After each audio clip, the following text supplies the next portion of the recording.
Hello, everybody. Hello, our great viewers, our special people. Thank God it's Friday.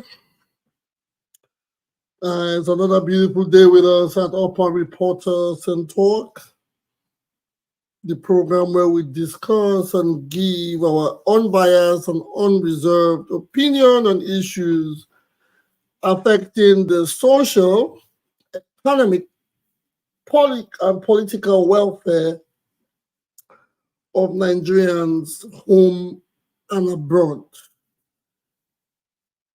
Today is the 26th day of July 2024, and we are back again in the studio for our 44th episode, our 44th edition. Like always, it's always like it is always a beautiful day with us. But first, I'm going to be your moderator, your co-host. My name is Obaseki J. And on the other side of my screen is my host, by the name Upper Reporters. I know he's quite busy at this point in time, so he might not be able to introduce himself. But on the left side of my screen, Upper Reporters as my host. And we will be hosting and we'll be moderating the show for you today. Basically, we have the rules for everybody in the studio. Please, if you want to interject, if you have any question, on the right-hand side of the screen where there's a private chat, do not fail to indicate. When you indicate over there, I would indicate, let you know that it's your turn to speak or ask questions. This is not the time to speak on people's tongues. Let us make it orderly and proper. And for every submission, interjection, calls are 1 minute, questions, interjection, submissions will be 3 minutes, so we can have more discourse on matters arising. So those are the rules for today. Well, like it is, we are back in the studio, and there are great news for us. There are a lot of interesting ones that have been happening within and outside of Edo State. Yes, and let me go straight to the topic. First, they said the court to hear Edo government challenge to Shaibu's reinstatement on September 24th. I don't understand that, but the comment Shaibu has been, he got a court order, but it's still confusing that it has not been implemented. I say that these are my words because I know from the Arise broadcast, I know he has not gone back to his office. He wasn't broadcasting from his office when he did the telecommunication with Arise TV. That aside, Edo Confronts APC over calls to place Governor Obaseki on watch list. Well, everybody is having something to say. Well, that is that. There's going to be there are major talks about the forthcoming national protest. This is one of the major things I want us to talk about today. The protest that is forthcoming, a planned national protest. It confuses me with what I see on media because they say the protest is it called a hunger protest, or is it the protest has been tagged different names? I would like to know, but as we go further, I will get from my panelists or people at home on every other social media platform. Against bad government. Okay, it's a protest against bad governance. Thank you very much. Thank you very, very much for educating me on that. And ahead of the national protest, still, Edo market demonstrators take to the palace, declaring Edo is not Lagos. Everybody knows Edo is not Lagos. I wonder why we keep making that an anthem. The Deputy Governor Shaibu meets Tinubu and Asue campaign. A vote for me is a vote for progress. Well, these are the topics for today. These are the topics, but some of them are just you know what I mean? When something happens and people they just want to talk. Yes. But first, I would like to go straight to the protest before I hit back on. I want to talk about the protest, forthcoming protest, before I go into other topics in Edo State and the governance. Epa Gariba, I know you're there with me, and I know it's morning your time. I know your schedule is always tight, so I'm going to go to you first. Um, the protest. Thank you. You gave me. You said against bad government or bad governance. Yes. Um, the protest is it has been planned for over a month now, and the government. I heard everybody is talking about it. The president is pleading. They are using clergymen. They are using traditional leaders. I haven't heard the assembly has gone on a 7-week break. I don't know if that is authentic, but with this happening, coming for supposed to commence from Thursday next week, um, is it the way to go, or are we just trying to walk on a path because there've been protests around the globe? Is this the way to go? Is it going to be? Is it going to be? Is it going to affect us more, or is it the proper thing? Please, what do you think about this? Thank you very much, and welcome. I'm welcoming the audience and the co-panelists. The fact is, it is normal. It's within the constitutional right of Nigerians to protest when they feel they have been marginalized, or when they feel the government is not doing the necessary thing that they are supposed to do to further proper governance. I think like there's a hashtag protest against bad governance. It's supposed to be so, but the way the government is going about it is what I don't quite appreciate. It's like there's a sinister motive, because the government is not trying to address the root cause of the problem, or what they feel is motivating the entire citizenry to protestation.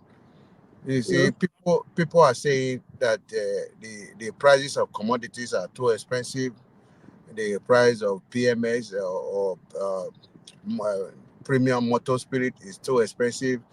The general prices of commodities are too expensive, and the government are busy buying private jets and so many other things. 80 billion to pilgrimage, people going for pilgrimage and all that. So that is what the youth are clamoring against. They are trying to talk to the government about this, but the government is not listening. That is why they want to protest. This protestation or kind of different protests have been going on in the country and all over the world. You see, I think that was in 2012, second year into the President Jonathan's first term, because he was made to serve the remaining term of Yaradua then. Yes. After he was elected in 2011, the second year into his term, there was a great protest from Anti-subsidy. yeah, Anti-subsidy protest. I remember what? that. Anti-subsidy protest. Yes, anti-subsidy protest. Then I thought Jota and all that. So even this current president, he participated in the protest. A lot of these prominent people now in government and the people that are out of government protested then against Jonathan's government. The Jonathan government did not take it like he didn't think it was sinister for the citizen to protest. Like what is going on now? The chief of I think chief of army staff, he has come to sound a very serious warning to people that want to protest. The AFCC is talking. Ononuga, I don't know how to pronounce his name properly. Is stereotyping Peter Obi and all other people, Tumi and other people. That is, I don't think that is the way to go. The way to go is, I think for me, the president should either call a news conference or address the nation, the nationwide address. Talk to the people to calm down, because definitely there will be the protest might be hijacked, and when it is hijacked, the unthinkable is going to happen. And the government, they always plant you know people there to protest against the protesters, and that is when there will be skirmishes and problems will arise, and they'll be killing people. This is not what nobody is clamoring for. The government paramilitary to shoot our citizens, because everybody's hungry. The hunger in the land is actually very enormous, and the government need to address because I think this government is lucky because they have started planning this protest since about a month ago. They Yeah, have over a month. yeah, they have ample time to talk to the citizens. The president should not be quiet. We support his government. He's already in government. Even those of us that did not vote for him, we are in support of his government. We want the betterment of the country. So he should address the nation. He should calm down now, not people threatening the people that are ready to protest. Thank you. I'll leave it there for other people to contribute. Yeah, Thank you. thank you very much. Thank you very much, sir. Yes, well appreciated, and you gave us this the most articulate explanation about the story. But okay, let us hear from other people. We have Mr. John Bosco on. We have Mr. John Bosco. Are you there? Yeah, I'm here, sir. Good. The topic. We're still on the topic. The topic. Mr. Sawaru just joined us, so probably I'll have to explain again. The topic is on national protest in Nigeria. The anti or the bad government protest against bad government. Yes. Um, the way to go. Is it the way to go? Are we doing it right? Are the people doing it right, or are we does the government need more time? Although a Pai Gaiva has broke everything down, but I'm still I'd like to hear from Mr. John Bosco. What do you think? Add more. Add to. Yeah, yeah, yeah, yeah, yeah. Yeah, good day, everyone. I think protesting is part of our constitution and is a right for people to protest against the government when they know that things are not going right. But the only thing I wouldn't want the protesters to do is to start destroying things, like destroying businesses, looting and burning down buildings. At the end of the day, if you burn down buildings and do all these things, the government will still find money to replace those things, and the problem will still be where it is. But if we have a peaceful protest, not blocking the roads, just let our voice be heard. I know there are some ulterior motives with some people that want to make it how would I put it now, cause mayhem while they are protesting. Then, or maybe the government might even infiltrate the protesters. Then the government people, infiltrators, will not be the ones creating problems. Then the government will not come with heavy hands to quell the protest and arrest people or shoot up people. I mean, those people that are criticizing the protesters now are the same people that did the same thing in 2012, like Paigareva said. Tinubu was there, Pastor Adeboye was there, Wole Soyinka was there. They were all protesting, marching around. Nobody shot, nobody fought them, nobody attacked them. They allowed them Okay, to don't be. protest. You know, nobody disturbed them. I mean, the protest is good. I mean, because people are suffering, people are hungry. Although the government will tell you that just there, just a year in government, a year plus in government. I mean, it's not like the past government wasn't APC. It was still APC government. So this is the continuity of APC. So Tinubu told us that we shouldn't feel sorry for him. He asked for the job. So whatever is Well, apparently, this is Buhari's problem that we are protesting towards. but it's APC government. It's the government. It's APC government, regardless of the regardless of who is there. What level or who is there. It is a continuity. It is a continuation of whatever was there before. APC is their policy. It's APC policy because some of them that were with Buhari are still in this same government. You know, and the biggest problem about Nigerian leaders is that they are very selfish and wicked. The Senate just shut down the Senate. They all traveled overseas. You people are running overseas. You steal the money from Nigeria to go keep it in another man's country to feel good. And you don't expect the people to be upset, the people to be angry. You know, they do as if they are doing us a favor. They forget that they are our servants. We voted them in to work for us, not we working for them. They tell you that, oh, we are doing things to make things better. You're talking about student loan. Where are the jobs that the people who used to pay back the student loan? Where are the jobs that the people who used to pay back the car notes you want to give to them? All they need to do is to look at the interest rate, reduce interest rate, reduce tariffs, so that businesses will be able to do business, import their raw materials or parts to do their business in the country. You can't be giving handouts and palliative and tell us that you are trying to solve the problem of hunger. No, that's temporary measures and that would not last. You need to look at the economic system you guys are putting out there. How can you be raising interest rate? Nigeria's interest rate has never gone down since I knew Nigeria. Our interest is always going up. It has never come down. People are crying that. Interest rate worldwide. I think first of all, the Nigerian people are using a white man's policy, where they don't understand. Yeah, when they see how the white man controls their policies. But Nigerians don't. So Nigeria, when they click the increase button, they don't even know when to go off it. That's the problem, because like even the white man we're talking about, when the situation is dire and the economy is bad, people are suffering. They bring down the interest rate. They don't keep shooting it up. Nigeria is when people are suffering, they keep pushing it. They just increased it again 2 days ago. Businesses are complaining. People can't even, the dollar is not stable. So why would people complain? And even this protest they're talking about is not only Nigerians that are hungry. Both business owners, both contractors, they are all angry. I was listening to one man on channels this morning. He was saying that even the contracts that they give, that federal government give, they give it to themselves.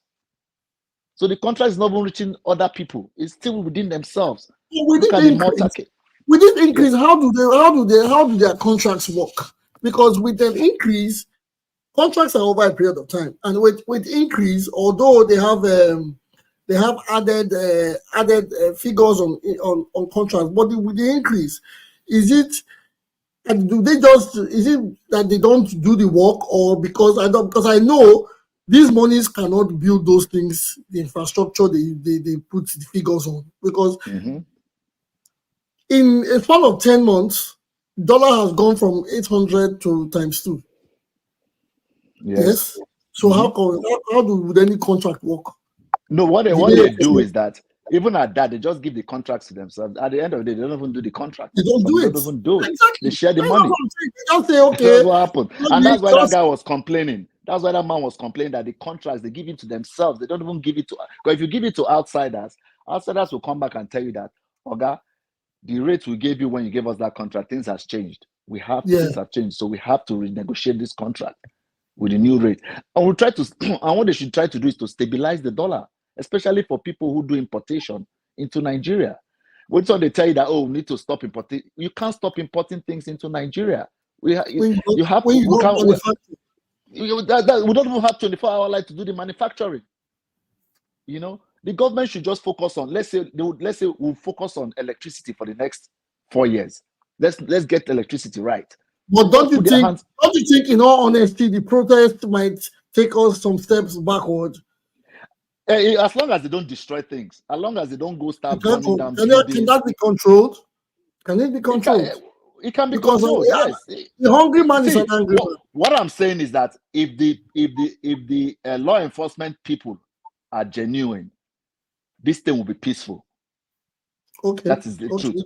But my problem is that sometimes that's why I don't even feel sorry for the policeman or the soldier man or the army man complaining about his salary or well-being. Because when you see people protesting, instead of you to be peaceful, try to tell them, calm down, do your you start hitting on them, beating them, spraying them tear gas, treating them like animals. Then tomorrow you come on social media and start crying. They've not paid you salary. You want to go and see your family. They didn't pay you. They put you in a very dilapidated building. They transferred you to a bad place. You know, everybody's feeling this pain. The only people that are not feeling this pain are people in power. In the government, they are the only ones not feeling this pain. And the so-called rich ones. For somebody like Aliko Dangote to be crying, just imagine what an average Nigeria is going through. It's like, well, thank you very much, Mr. John Bosco. I'll get back to that. Well, the billionaire is complaining because he said they are making jest of him on his investment, that they warned him that he should have taken investment overseas. Well, he said no, he's homegrown, and now it is backfiring. We have a caller here. Before I go back to the panelists, we have a caller here. Caller, please tell us your name and where you're calling from. Good evening. My name is Sylvester, calling from Italy. Okay, Sylvester, welcome to the show. My first time caller. Oh, okay. The topic we are talking about. I understand. The protest. About the protest. You know, on my own view, I support him 40%. I did support him 60%. Okay. In a sense, I believe there are people. They just plan this thing for them to protest very gently, to give their message to the president, to the authority. But there are some people who are in one place planning evil, how to hijack it. Then by tomorrow, do you know if they hijack this protest in Nigeria backward again?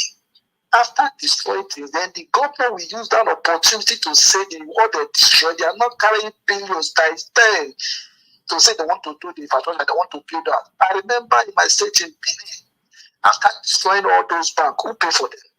From the source, from the state government, use their money to maintain all those things. But for me, where I'm looking is this. They said the primary of all this is the first subsidy they removed. That is it. That is the number one, the primary where everything is coming from, why everything is cost, why the food is scarce. What they call like that, you not buy your goods before you transport, you not add up. So you see, everything is very cost. Fine. Then where I'm looking at, are they holding those governors responsible? My brother, I don't think Tinubu is the problem of this particular thing. How did I say so? You know, after this removing the subsidy, you know how much you are paying those state governments? Those state money is 102 billion as I'm talking to you today. 102 billion because of what subsidy. Then you know that because of all those things, those kind of state boss, all those things that need to give. So how many percent? Okay, security money. That one is another 10 billion. The other one, you know that Edo State is receiving 120 billion every blessed month from terminal. Where's money going? That is the reason why I said what Tinubu is doing. I'm not supporting it 100%. What Tinubu is doing is building this country. Why did I say so? Did you know that this local government, what did the AG something what they call it, he's mentioned one thing to me on television. He said they are building the local government. He said because local government don't have autonomy. By the time it's appropriate, they're making the money. Go and get to where they belong, EFCC. Because they cannot believe in the local government more than the governors now as the way things are going. From the grassroots, from the local government, you are not doing your own. You are doing your own. The other side, you are doing your own. You tell me, the money will be circulating. Yeah. The money will be going around all over, around for every month. Every month, the money will be going around. So, I'm looking at it. If you destroy this house, a 5-story building, my brother, you can't go maybe you are building a house. Just one that said, I don't like this house, I want to destroy it.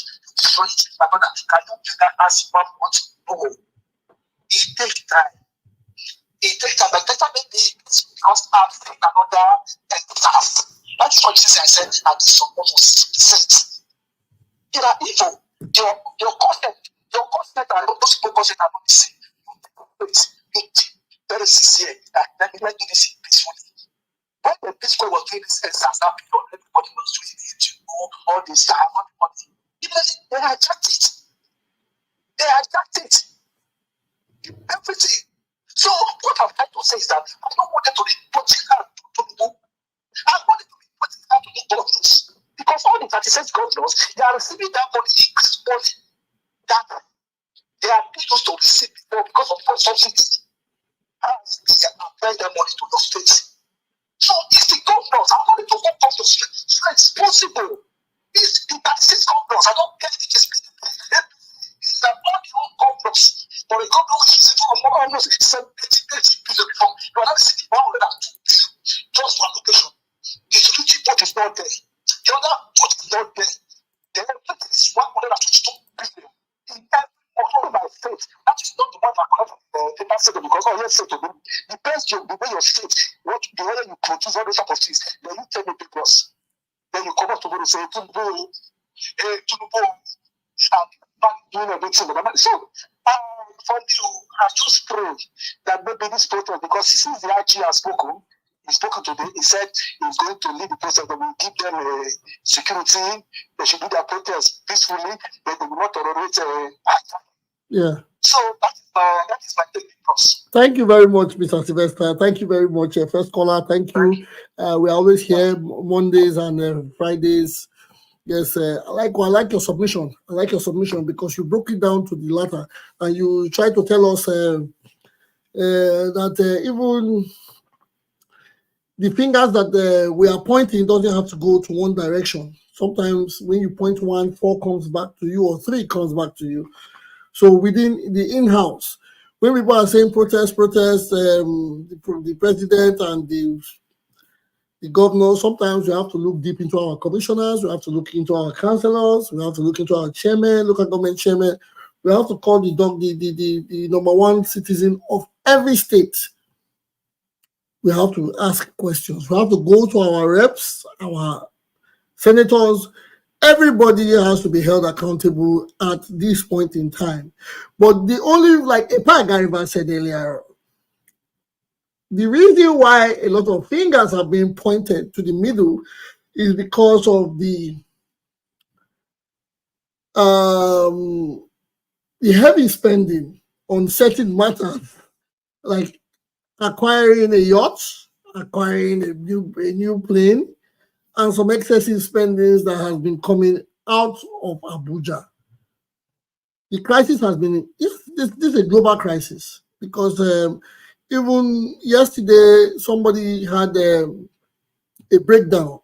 They made a breakdown of going to the market in Canada, and they realized the same things they put in their basket had increased over $90. The same thing they spent $110 for has become $200 and something. The same item. That is in Canada. A lot of complaints are going around globally. But Nigerians are angry because when these things are happening and with the hardship, some people are acquiring planes. They are acquiring boats. They are having, I will not call the parties because there's even the top and the bottom, everybody, weekends are for parties.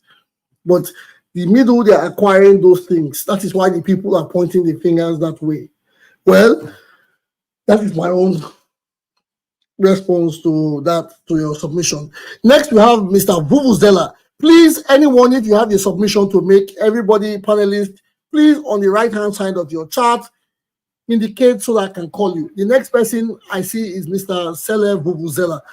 Sele, are you there? Yes, I'm here. I say, please, can I have 1 hour, please? I saw the indication. You said you need an hour to deliberate on this matter. My brother, okay, you have the floor. Not 1 hour though, but you have the floor. Go ahead. Let us discuss. I'm very much for this protest, and this government, they are just a bunch of jokers. They are a bunch of jokers. Now you're seeing why do you have traditional rulers and all those people going to Asue? Are they the ones that want to protest? Why are they there? To go back to which people to tell them what? Now, let's break this down a little bit. Personally, I've had businesses that I had to close down in Nigeria, businesses that I set up with tens of millions of naira because of power, right? Then I now hear that there are some people in NNPC or whatever having mixing pot or whatever they call it in Malta because they want to keep selling for to Nigeria. Do you think that is ever going to end? No. We are always going to import petroleum products because some people are gaining from it. Now, in that same vein, you now hear that these politicians are spending recklessly and whatever, and you are saying that, oh, don't protest. The only reason where we are what we are saying, protest, but don't. It should be peaceful. Please, does anybody on this panel believe that if people walk peacefully from Badagry to Ekpe, government would say they would just walk, oh, they would not say anything, they would just be walking peacefully, carry placards, walk from Badagry to Ekpe, government will really see them and say, oh, these people have walked, protested, so let's hear what they are saying. No, this government, unfortunately, I'm not preaching violence, but unfortunately, the only language they understand is to disrupt. When there's a disruption, protest is supposed to disrupt economic activities and shut down social activity. That is the only language this government will understand. Even at that, they might not even understand clearly. Even at that, they might not even understand clearly. So when people are saying, oh, protest, then I saw a video today. Uzo Ojikalu is somewhere in Europe by the countryside telling people not to protest. Does that make sense? We are seeing reports that all of them, they are traveling out, everybody. So why are you people running? If you don't have anything to hide, go to your constituency, go and stand with the people that are protesting and say, you know what, we understand what you're doing. No, you people are running. Tinubu is not going to sit down with anybody. They say, oh, there's no face to it. They should show their face so that you arrest them.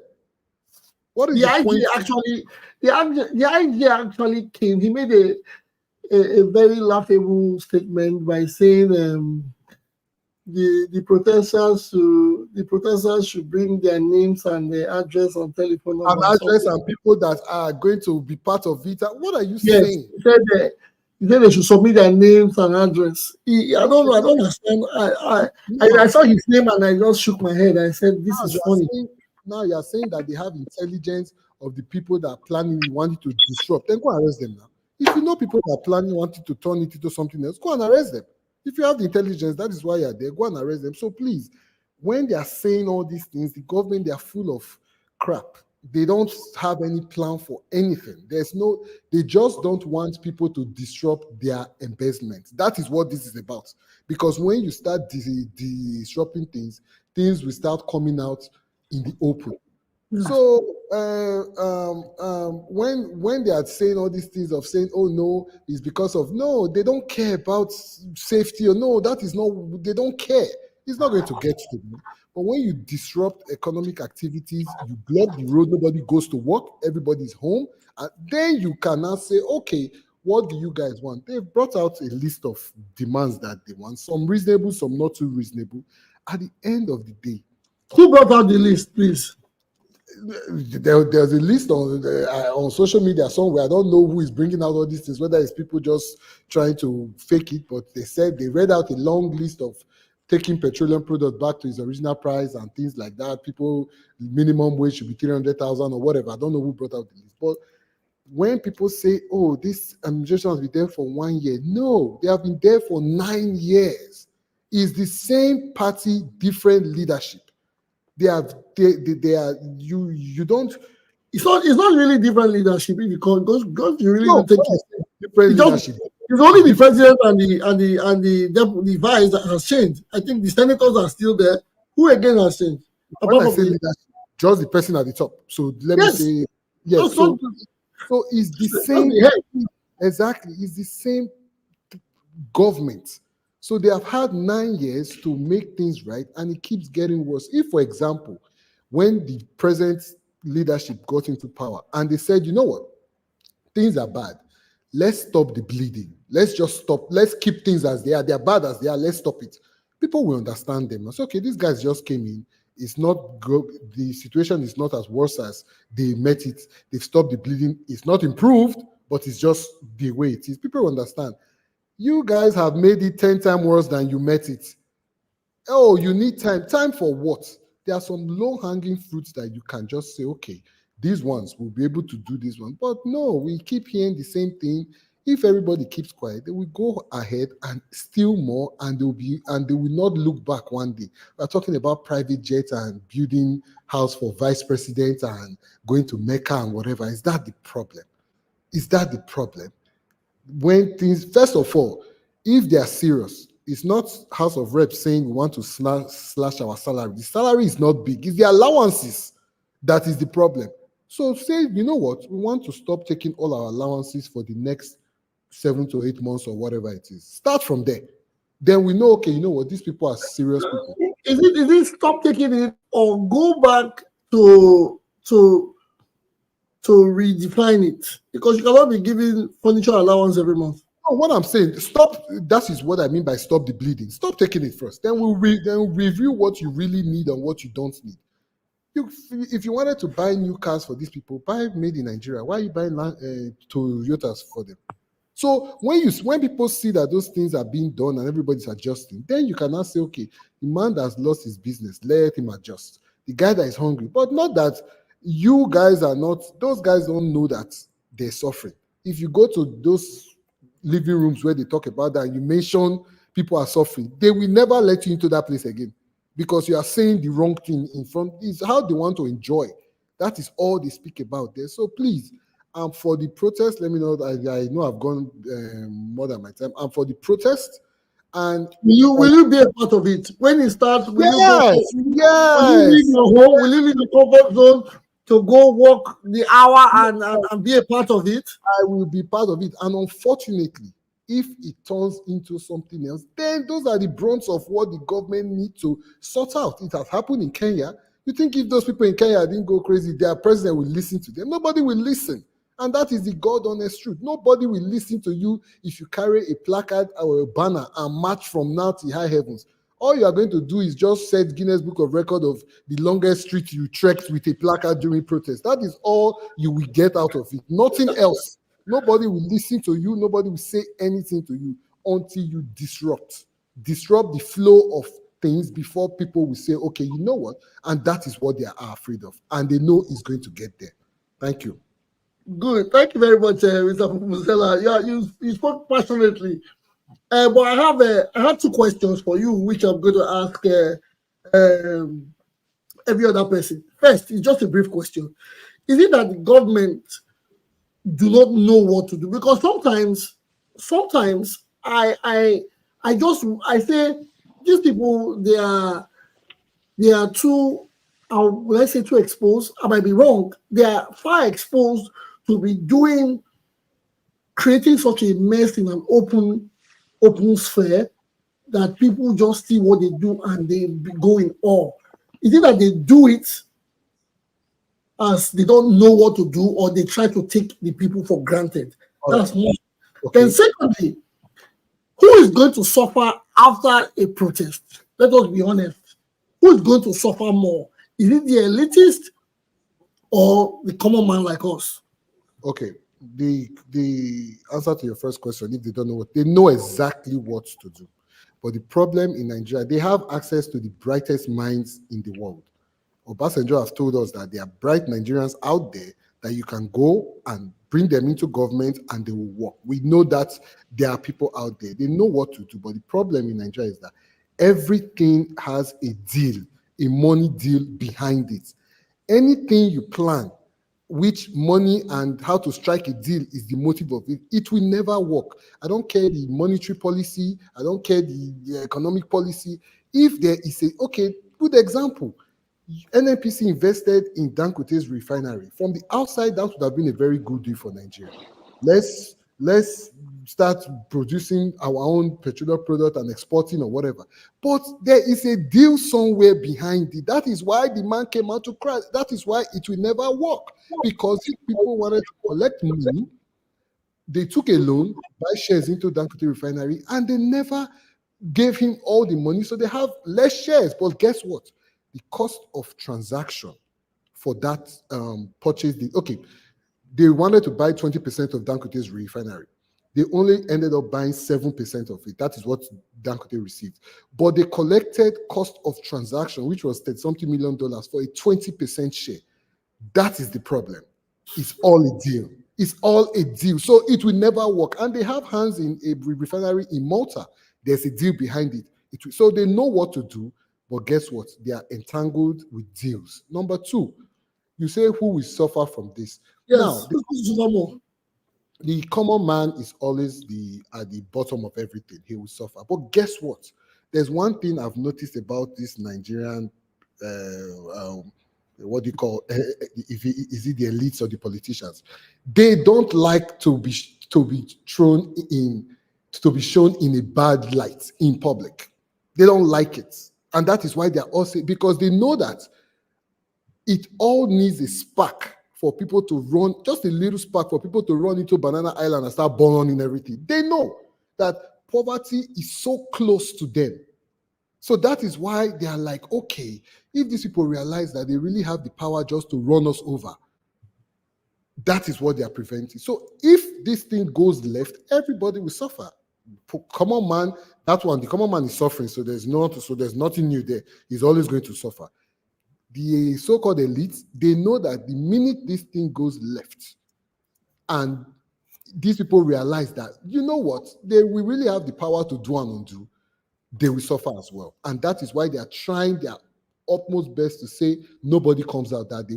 They don't care for a peaceful protest because they know peaceful protest can lead to something else, which we might end up on their doorstep. And SARS was an eye-opener for everybody. It was getting there where they are saying, okay, the owner of this building, who is the owner of this building? Oh, it's one person, let's scatter it. Who is the owner of this?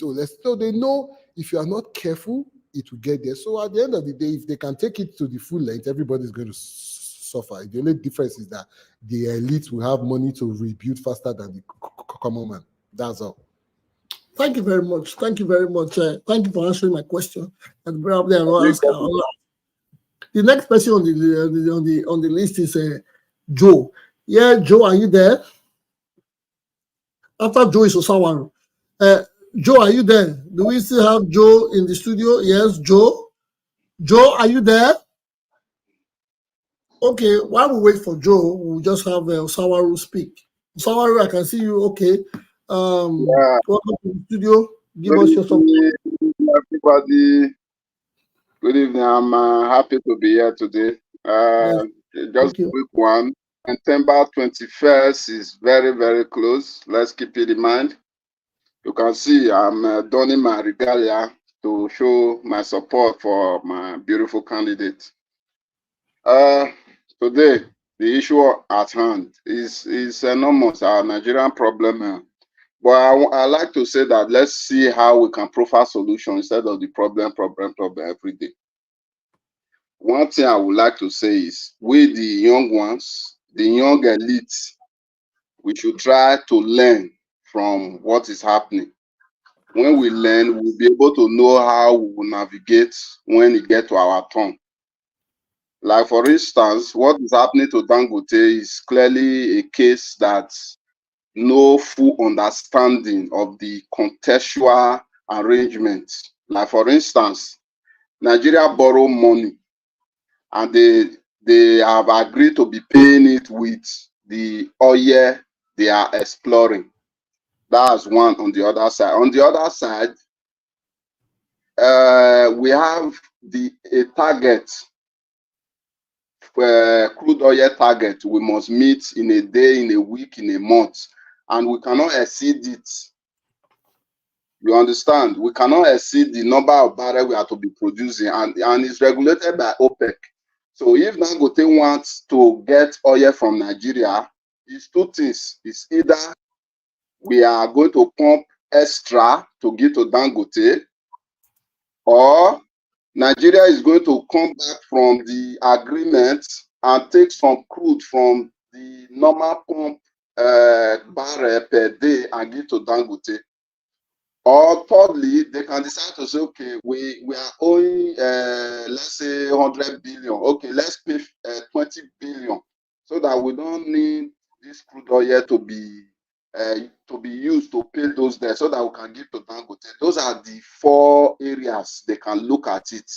But if these areas are not met, no options, none of these options are explored, Dangote will have to go to the international market as every refinery owner are doing to get the crude oil.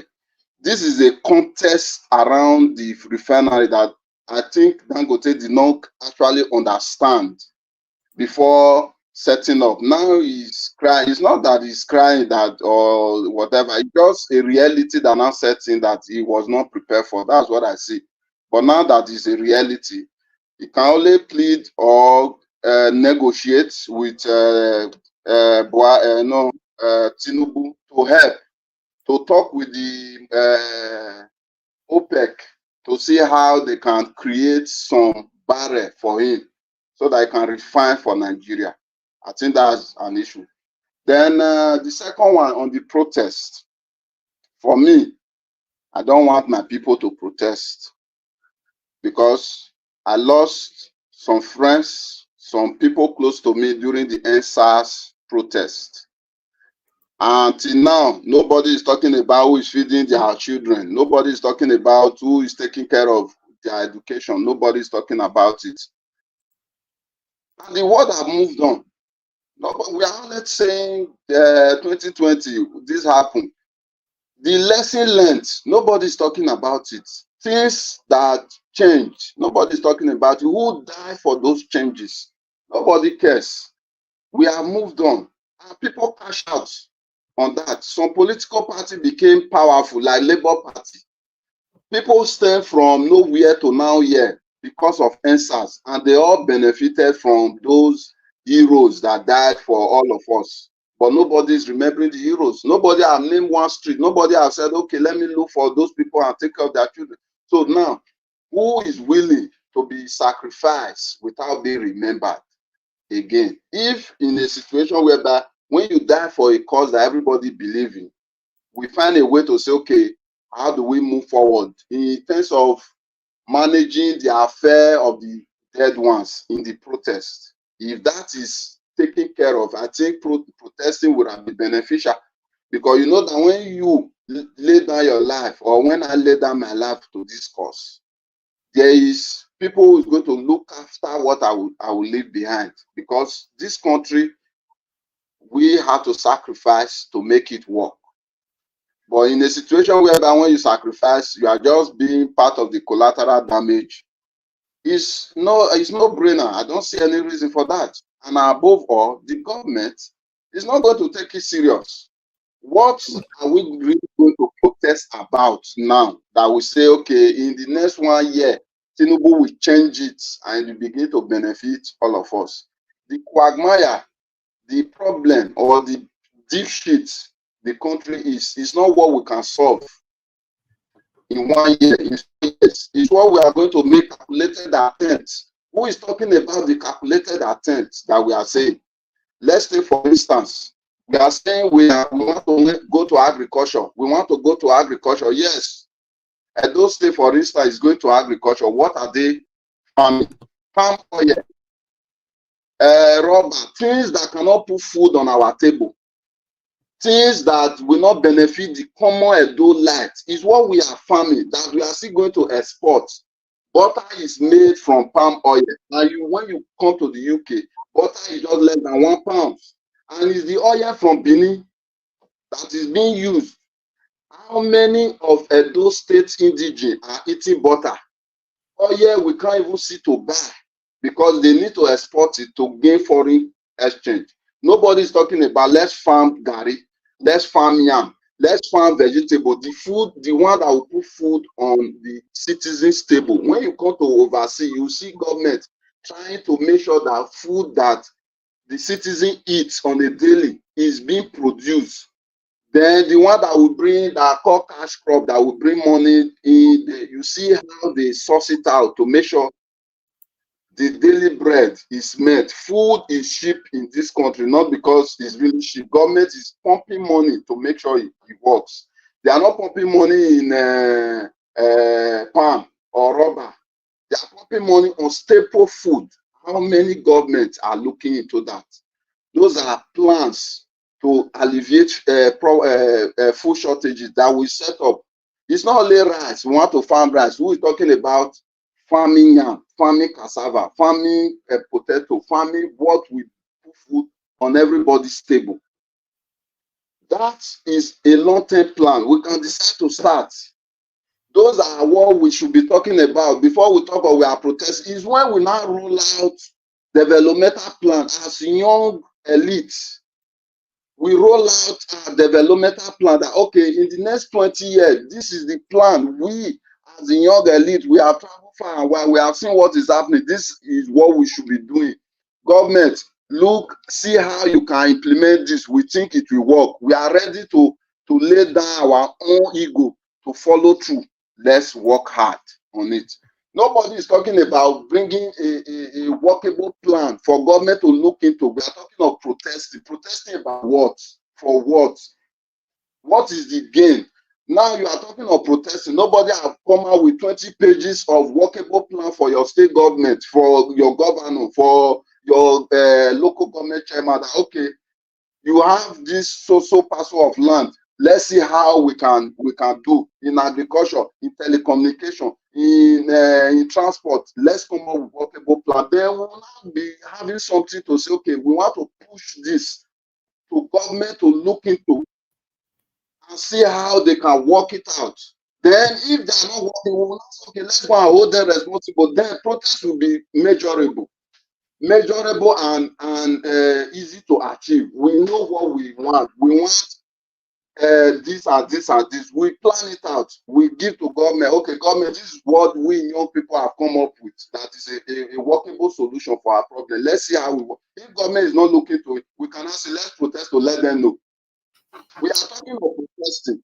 We are talking of protesting. It's the same thing that the government have done, or the plan of the government that is not working, that we are going to use to protest. Is it not? There is no road. Is government not aware there is no road? Government have made plan that they will do road. There is no healthcare. Government have made plan they will do healthcare. Is it not the same thing we are using to protest? Government is aware. For me, I see no reason. The only way we can say let's protest is when we come up with an alternative solution to what government is doing that is not working. We now come up with alternative solution that we think will work, and we have run it. We have seen it being done in China, in India, in UK, in US, in Canada. It's working. In Japan, it's working. Then we now tell government, why not do it like this? For instance, why are we using aluminium in Nigeria when we don't have steel mill? Why can't we use the same clay roof that is being used all over the world? People all over the world are using sand to make roofing sheets, cheap and affordable. But we don't have steel mill. We are using aluminium. We are using steel to do roofing sheet. For what reason? People are using normal sand, the same red sand that we used to build house in Benin in 200 years ago, 500 years ago. People are modernizing it in UK. They are using it. Nobody is saying why are we now using cement block? Why don't we see what we have and see how we can modernize it? These are how we think, to see that, okay, if we are now holding government, we are holding government on alternative solution, not the same problem, the same solution government have provided. Government brought the problem, government is providing solution, and it's not working. We want to hold them responsible, hold them to what? They have tried what they know.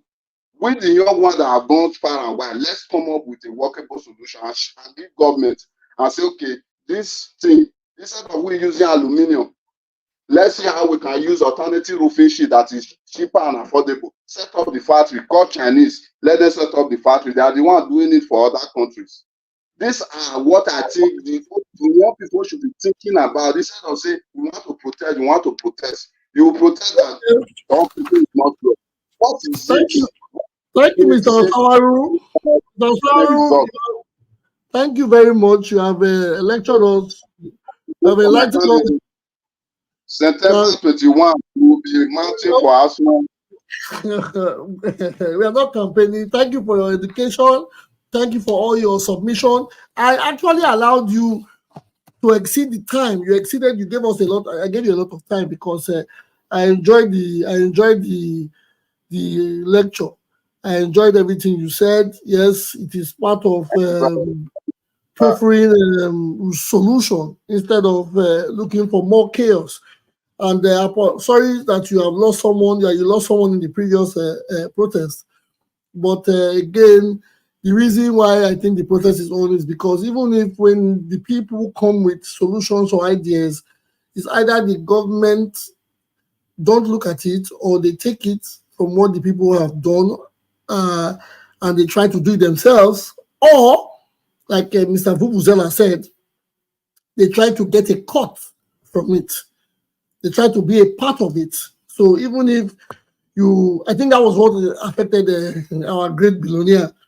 He came up with an idea and he said, yes, I am an industrialist. I would want to do this.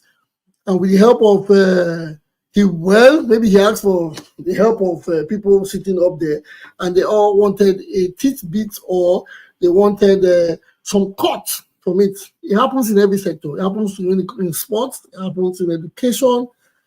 It's a crazy one out there. So they know the problem. We know the problem. The only thing I think the protest is for them for the government not to forget its place and what they are supposed to do. Thank you very much, Mr. Osawaru. I appreciate it. Let's go back to Mr. Joe. Mr. Joe, are you there? Are you back? No, Mr. Joe is not back. So let's go to Mr. John Bosco. Mr. John Bosco, you had your hands up. Do you have something to say about Mr. John Bosco? Are you there? Okay, Mr. John Bosco has left the studio. Please, anybody that has anything to say on this matter, indicate on the right-hand side of the private the screen where you see the private chat. Indicate by letting us know that you want to say something. The topic at this point is the national protest in Nigeria. Yes, it's a protest coming up supposed to kick off in a week time on the 1st of August. A national protest, a protest against bad governance. Yes, that is the topic we are deliberating on at this point. The questions are there. Is it that the government do not know how to govern, or they don't know what to do, or they are just taking the people for granted? And the protest, who is going to suffer more? Is it the elitist, or it is the fellow man or the common man like myself? The questions are being asked, and people have given their submissions. People have told us that some are okay for the protest, some are not. We know how it is. A protest has been planned over a month. Some people have their minds or their fingers. Okay, Joe, is Joe back? Joe, are you back? Unmute yourself. Okay. Yeah. I'm back. Okay, thank you, Joe. Please, could you go ahead? Go ahead with your submission. Good evening, everyone. The protest will be supported by all Nigeria. The reason why is that when Tinubu come in as a president, because the issue was that, you see, when it comes to the issue of petrol, it's very important in Nigeria, because even an old woman in the village, when they increased petrol, he knew he fed the infant, not just not who drive car, who use it for alone. People in the village who use firewood still have the infant when petrol goes up. So what he's supposed to have done is supposed to make a lot of consultation. What he's doing now, call the traditional people, call everybody together, make arrangement with them, do consultation before you removing subsidy. Not just enter government and remove subsidy. You are removing subsidy back of government, not inside government. He did that at back of government because he just came into government barely a day. He's removing subsidy. Even the subsidy he say remove, it was just many talk subsidy removal because the petroleum industry is still very corrupt. It's still very corrupt. So I think he got it wrong.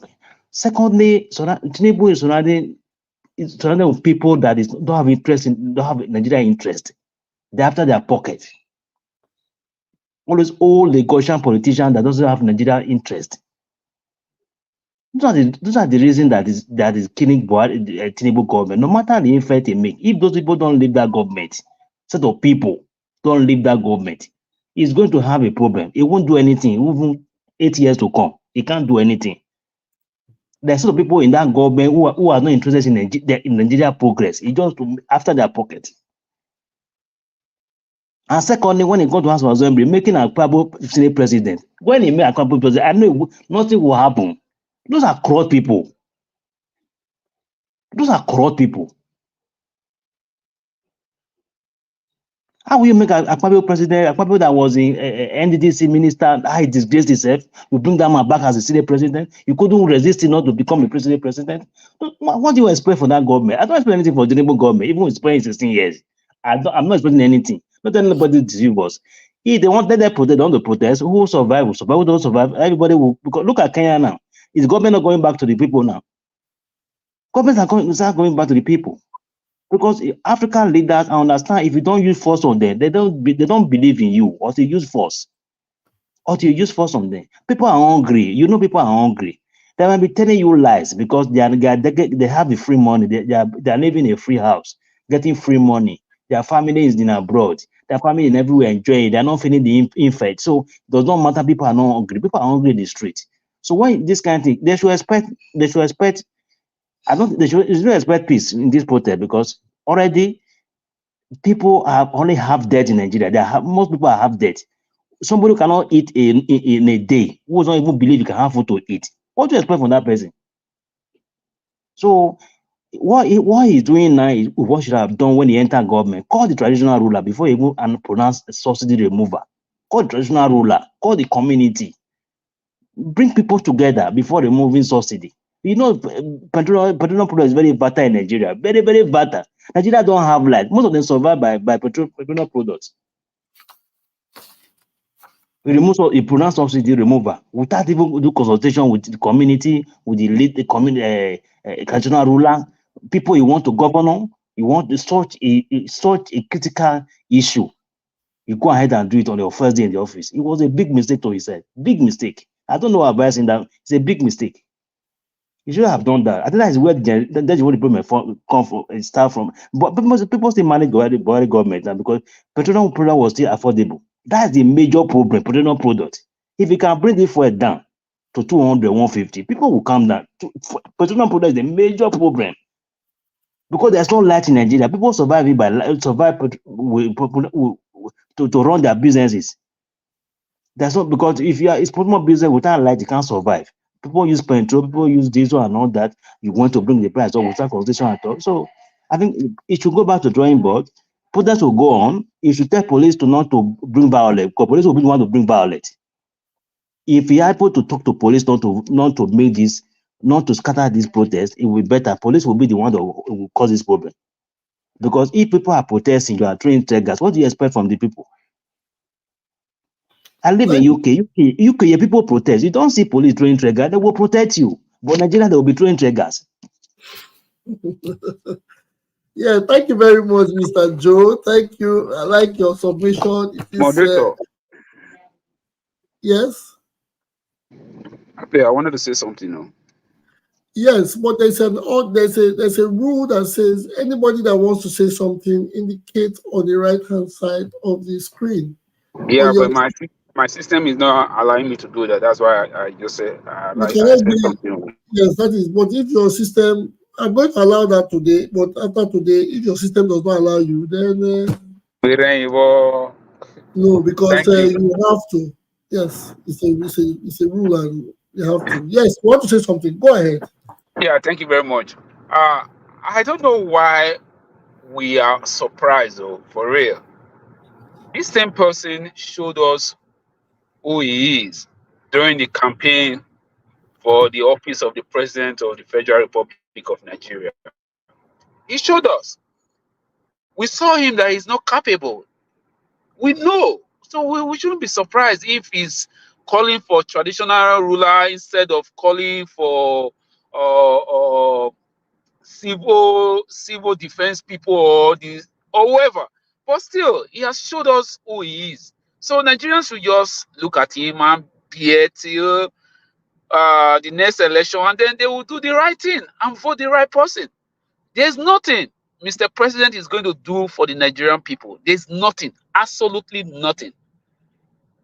The team he put together, we all know that they have PhD in corruption. So why are we surprised?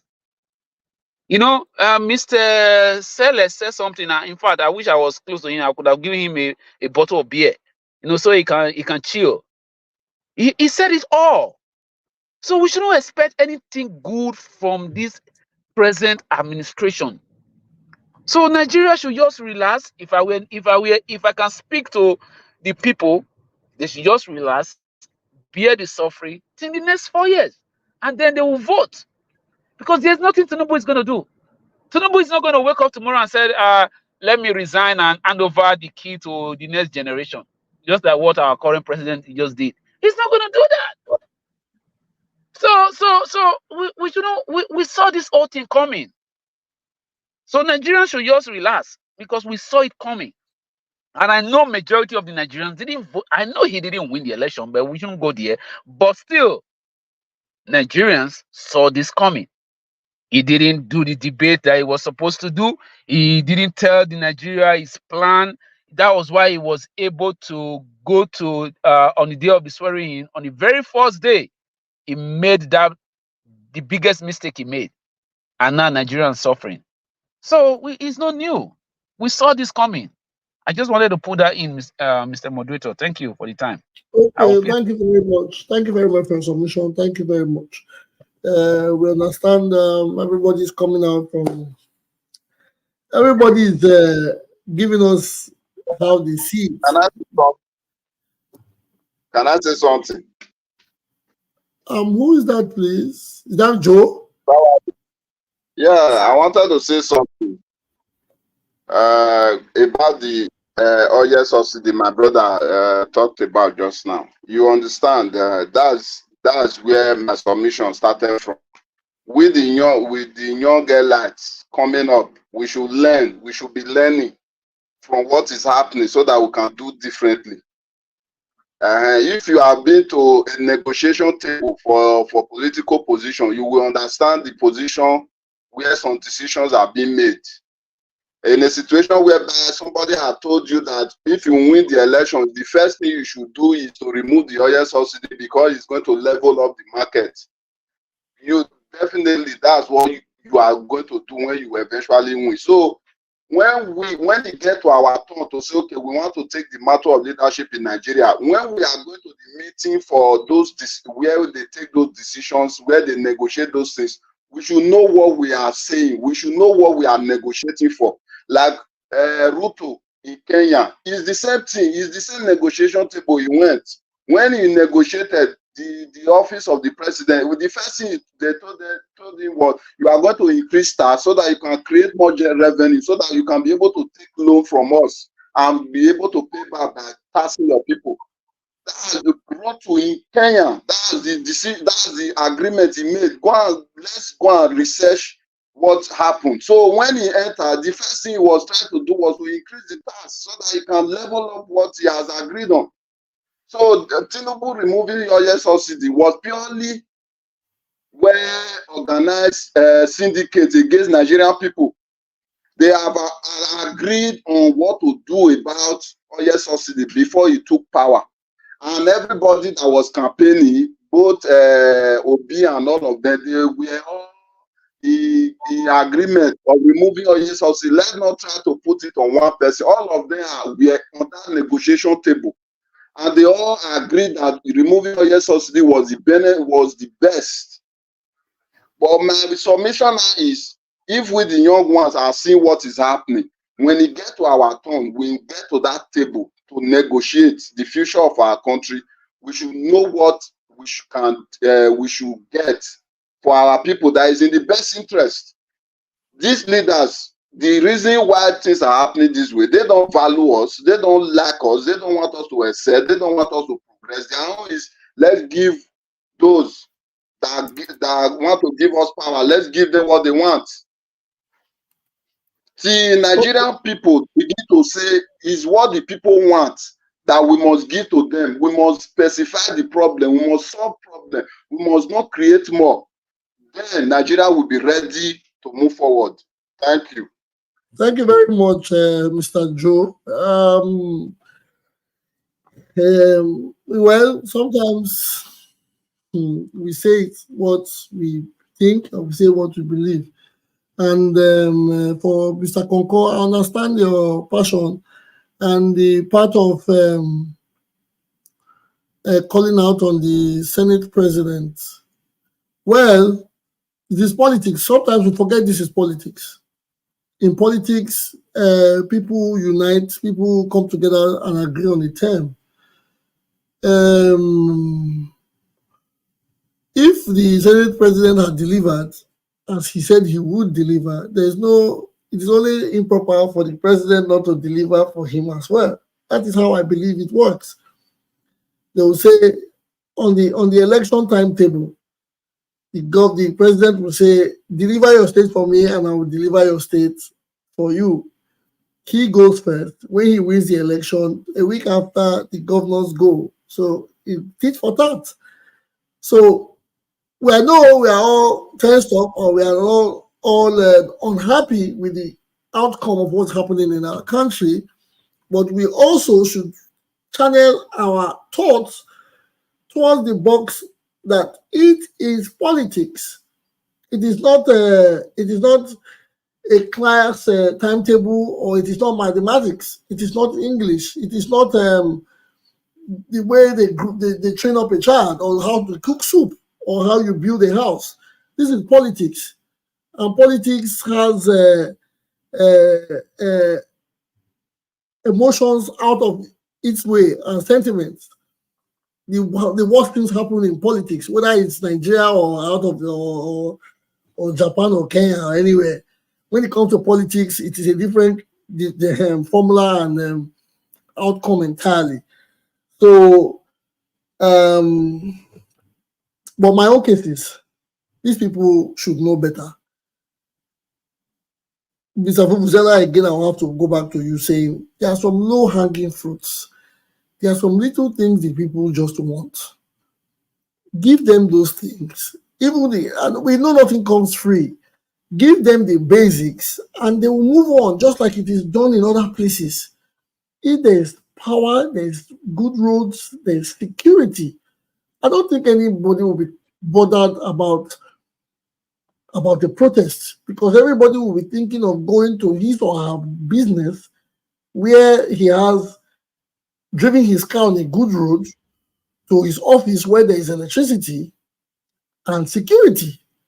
Nobody will care about how much the Senate president uses to buy his cars, or how more, or if he has had dealings with actresses or not.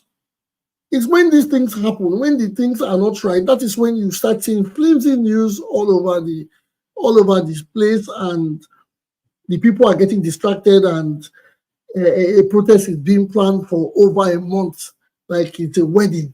Well, Mr. John Bosco, let me not say too much. Mr. John Bosco, are you there? Because I think you had your hand up at some point. Yeah, I'm here, but I lost my train of thought up there. Okay, because you left the studio. I left the studio. Yeah, I left the studio. Yes. Okay, is there anybody that wants to say anything else on this? Okay, no. There are people. I will go and I'll ask my questions. But still, we are talking about the national protest, because other topics for today are about Shaibu, the governor, and that's where, as usual. But today, I like to go on a general note, which is the the national protest. This is going to affect everybody in every way.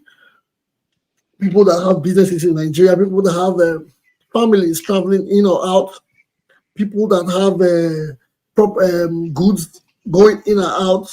When the protest starts, it's going to be a shutdown. The insecurity is going to increase. Commodities are going to increase, and it's how it is. It's going to be worse. So it's practically going to be some form of sleepless nights for people that are not in the country, or even for those in the country. I trust PHCN might just take a leave. That means fuel scarcity might erupt, no electricity, markets close, no finances. Where do we go? That is why I asked, who is going to suffer more? Is it the protesters? Is it the common man or the elites? Some people now are shopping. Some people are shopping towards the protest. For a man that does not have money or waits for his salary to hit on the 25th, which is yesterday, and he has to go to work for the remainder of the days and a few days, has only Saturday and Sunday to work, go to church and go for shop for the house. So how are we going to continue like this?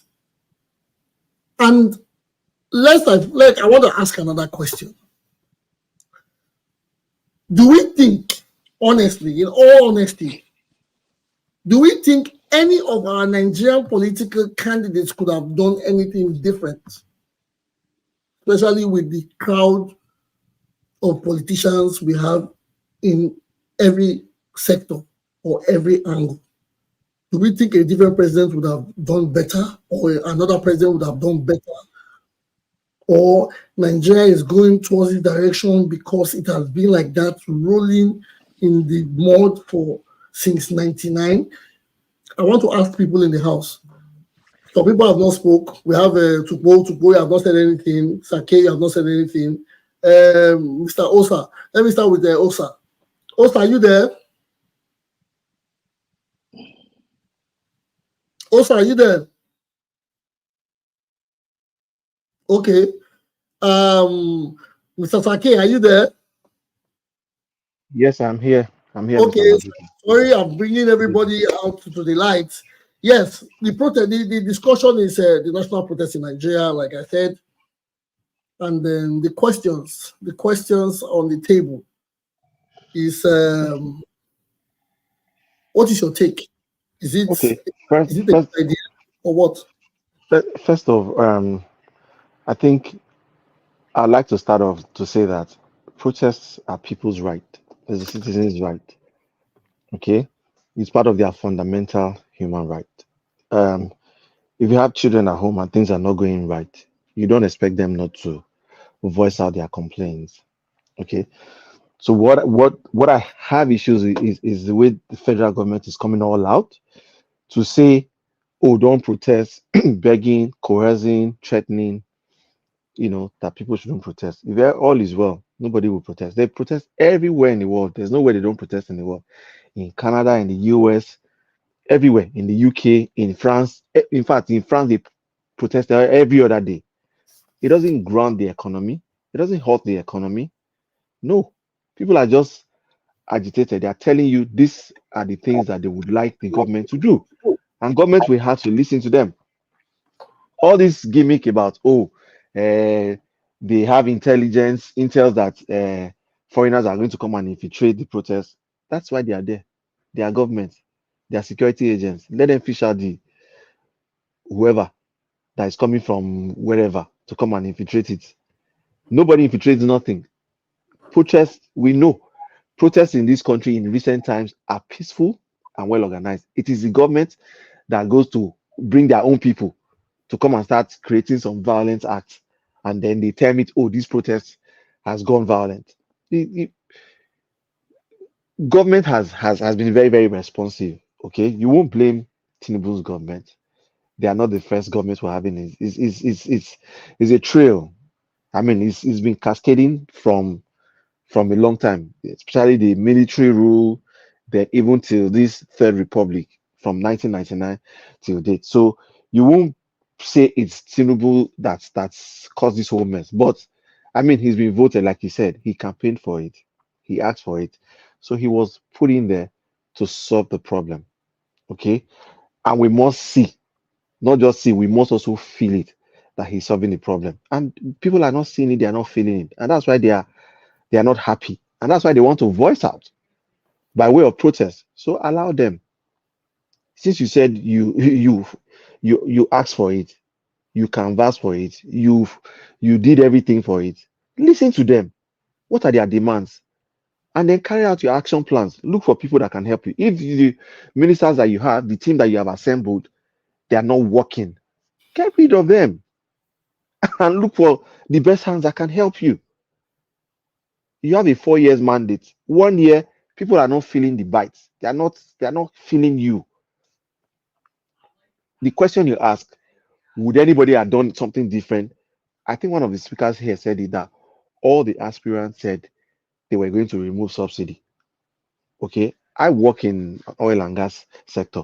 There's no, you will be wondering what's the magic? How are we? What we don't have money, we're subsidizing fuel. If you check the landing cost of PMS today from wherever we're bringing it for, it's not even, it's more than six or 700 that we're selling it. Check all the other African countries. Nigeria is one of the lowest selling fuel country around West Africa, if not around the world. How much is it per gallon in the US? In Three Canada, how dollars, much is it? $3 So plus. what is $3? If you divide a gallon, 4 liter, 4,000, almost 5,000 for 4 liters. so you can see that there's no way subsidy will not be removed. But however, what everybody is saying is you don't just go to solve a problem, you create more problem. We know that yes, subsidy cannot continue. We don't even have the finances, all right, to deal with that. We don't have the finances to carry that burden as a nation. But however, you get in there, understand the system, okay? In the shortest term, what are the quick fix? What can we do in the shortest possible terms? People give a lot of ideas, okay? Buses, they say we're going to buy. I don't know. I live in Abuja. I've not seen the buses on the road. Rail tracks, besides Lagos, what else have they done besides what Buhari already did? I haven't seen what they've done. So those are quick fix that they would have done. Provide transportation, okay? Begin to fix the road, all right? When there's transportation, subsidize food, yeah, and you're able to manage the economy to a certain level, maybe a year or two, you can now say, okay, we are strong enough. Okay, we have enough base. I think we can now take off subsidy. Then people won't feel, the heat the way we are doing now. You take out subsidy, petroleum product goes up, it's a ripple effect. Okay, transportation goes up, labor goes up. Of course, all of this affects food invariably. So you don't. He's Mr. President. He's not Kola and Co. He's not Tukpo and Co. That he will just make some pronouncement. Whatever he pronounces is law. Okay. What he's almost like a demigod. Whatever he pronounces from his mouth, it's going to affect. It's the law. It's going to affect over 200 and something million people. So before he goes and pronounce, there has to be a lot of consultation from every stakeholder, so that when he makes his pronouncement, right, everybody will know that okay, this so-called Mr. President means well, whether anybody likes it or not. He's our president. Whether you voted him or you didn't vote him, he is the president of Nigeria. Nobody can dispute that. So we need to support him, but he also needs to roll out policies that will benefit his people. You can't be beating somebody and you tell the person don't cry. Yes. That's what they are trying to do.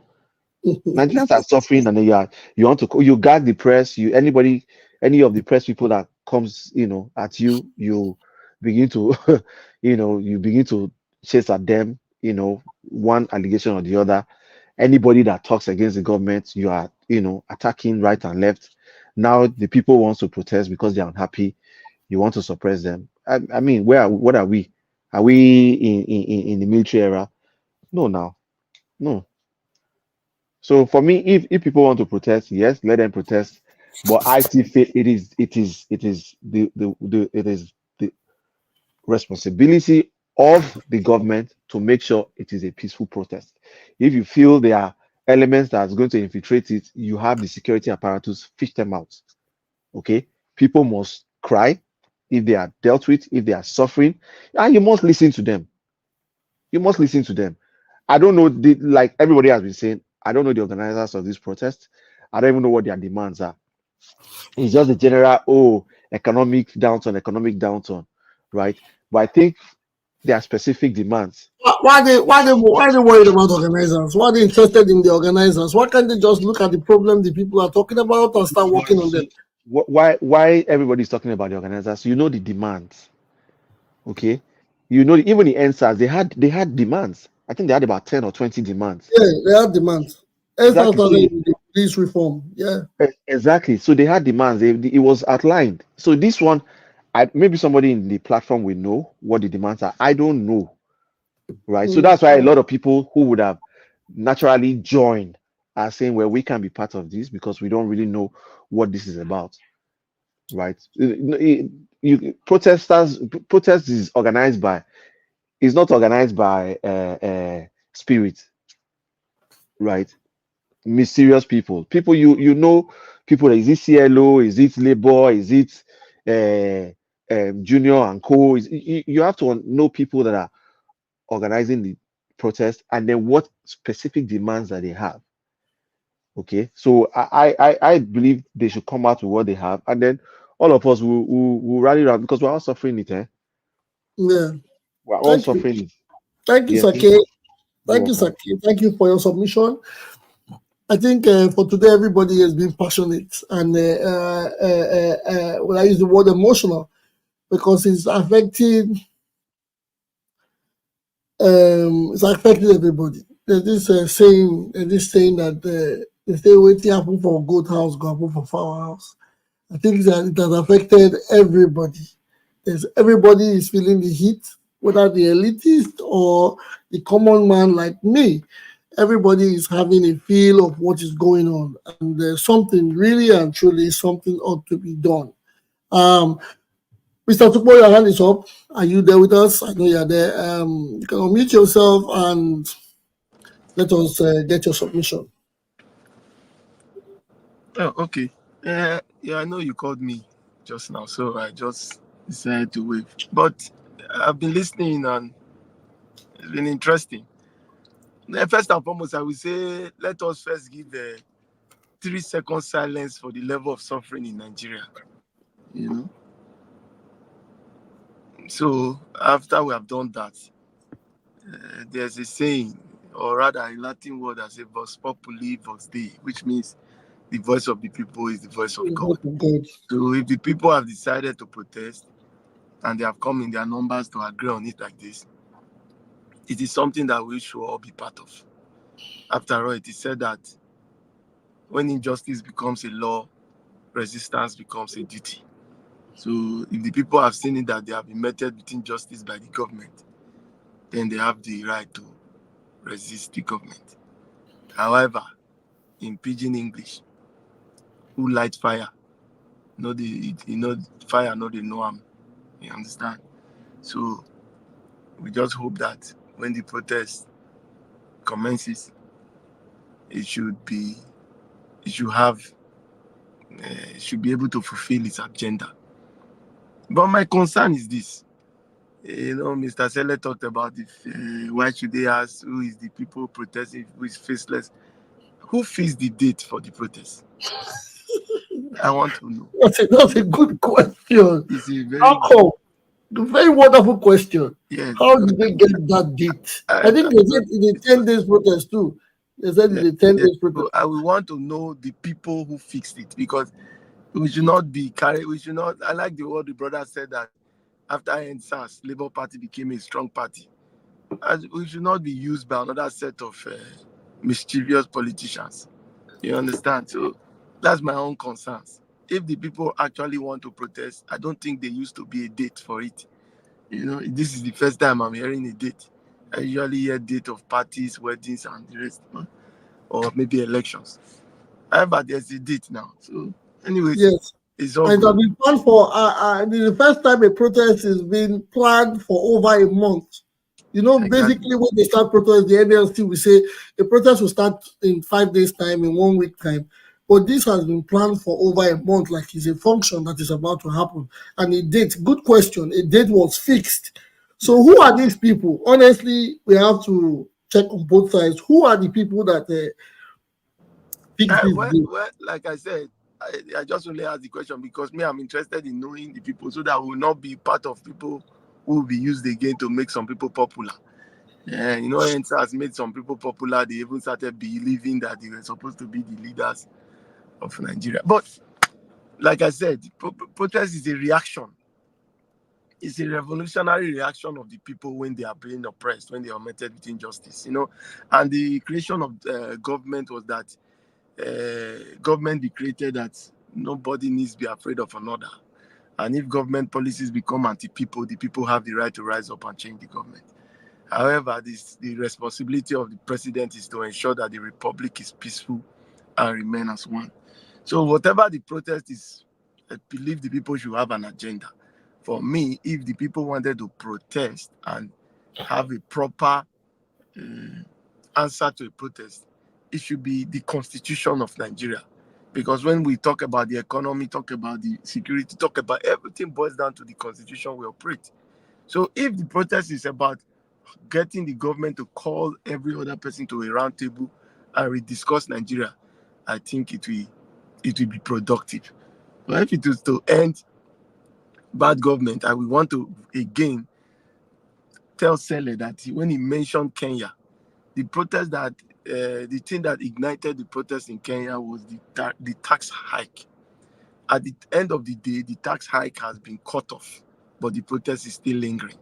Now the protest went from tax hike to cost of governance, and then the Ruto decided to cut cost of governance. Next thing it went to Ruto must go. So you see, when it goes in that trajectory, it now becomes the voice of Esau, the house of Jacob. You understand? He starts seeing political undertone in it. Yes. This I government is just 1 year in office. Whatever we ignite a protest in Nigeria will always lead us to a point where we have to start saying Tinubu must go. That is why I believe that the protesters should actually go back to the drawing board, refix another date, tell themselves they want to discuss about the constitution and present it to the federal government. Maybe then everybody will be on the same page. But however, let me not take too much time. The voice of the people is the voice of God. Good. Thank you very much, Tupo. You have made my day, and you have explained it again from another perspective, educating us or educating me on it. Yes. Okay. Before I go again, Vuvuzela, your hand is up. You want to say something, right? Yes, please. I want Okay. to. To respond. Yeah. Okay. So See I my think hand though. See my hand though. See my hand. which one be that? Sorry, bros. Because I don't know how to raise. Who is that? Who is saying that? Please, John Bosco, is it you?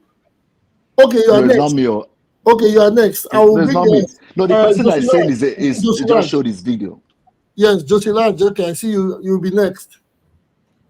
After Okay. Vuvuzela, if you come next. So what I am gathering here from what Tukbo was saying, I think we are looking at this from a very wrong perspective.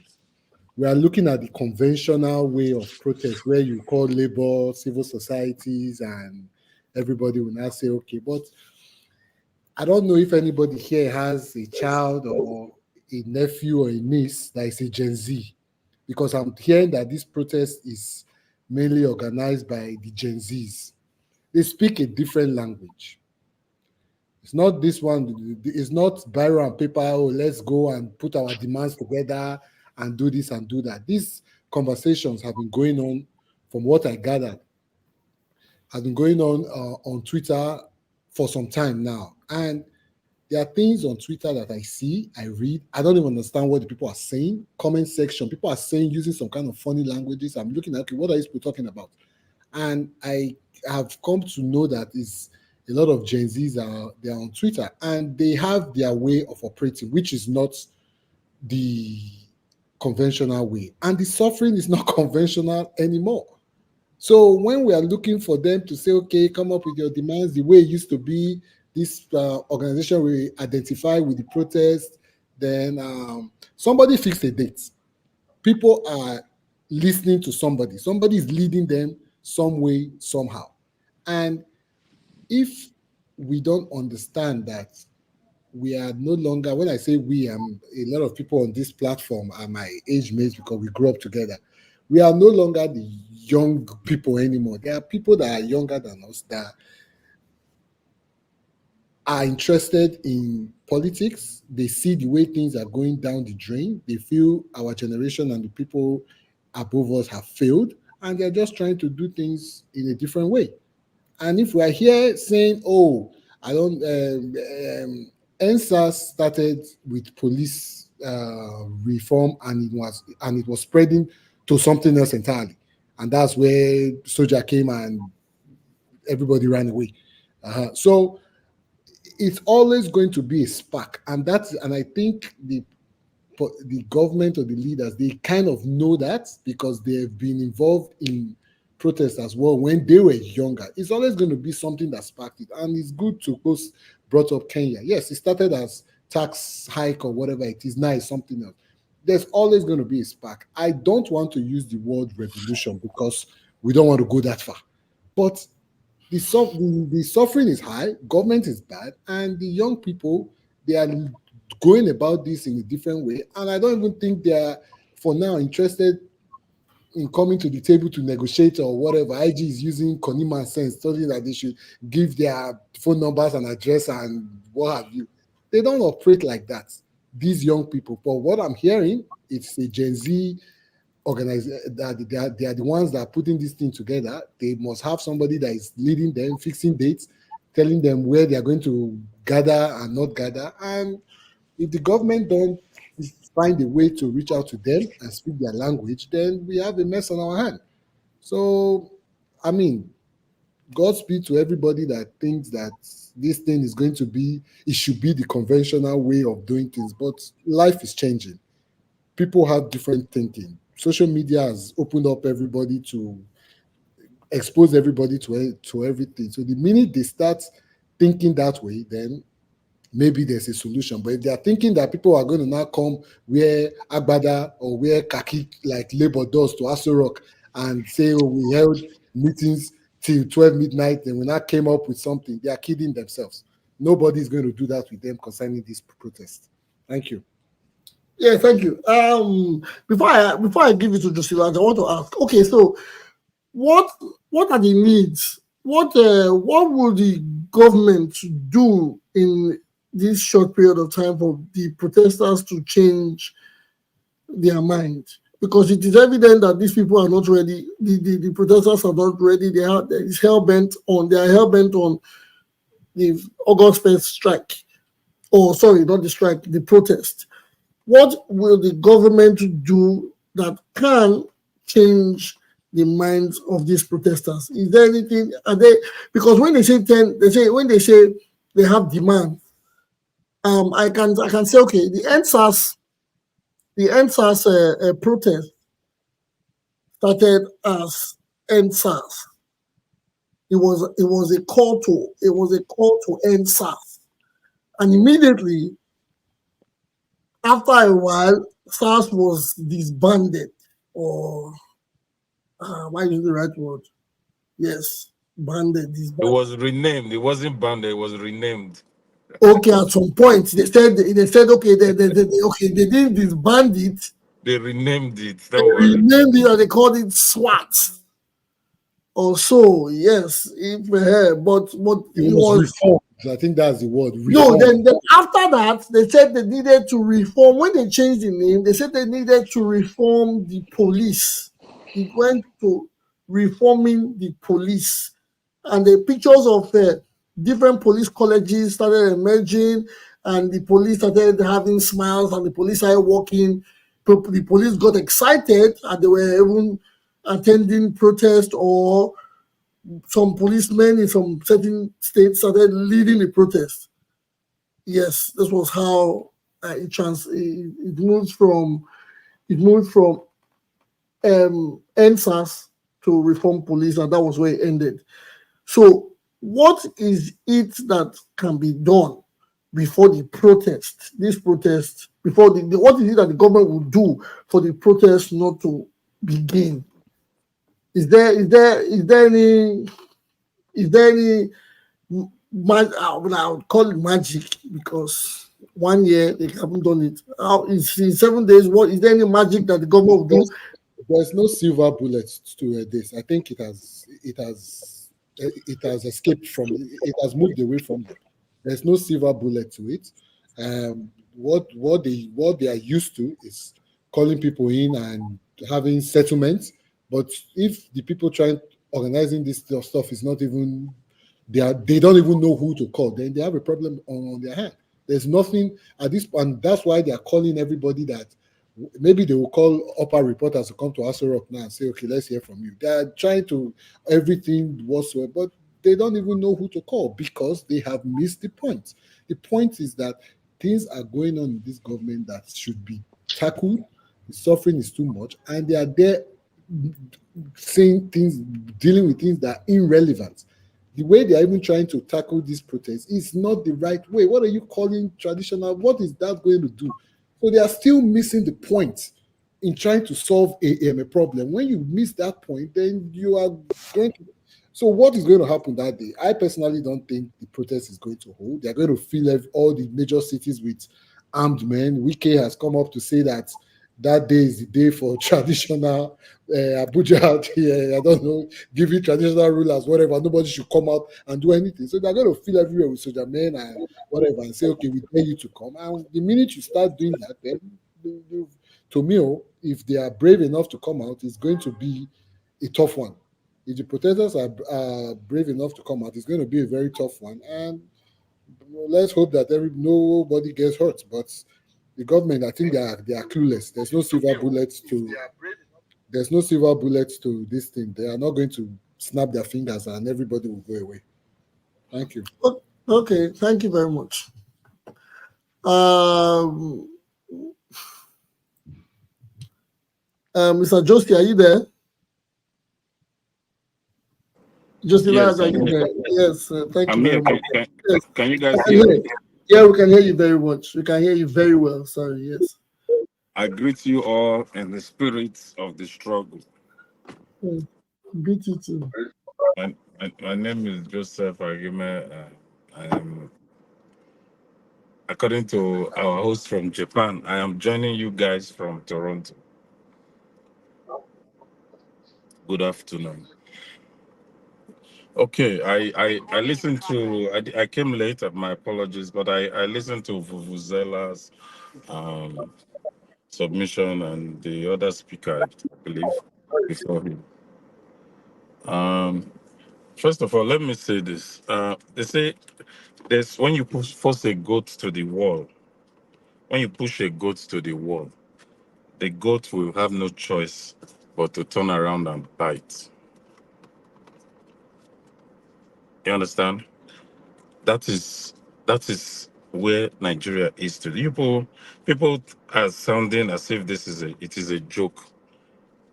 It's not joke. People have become hopeless.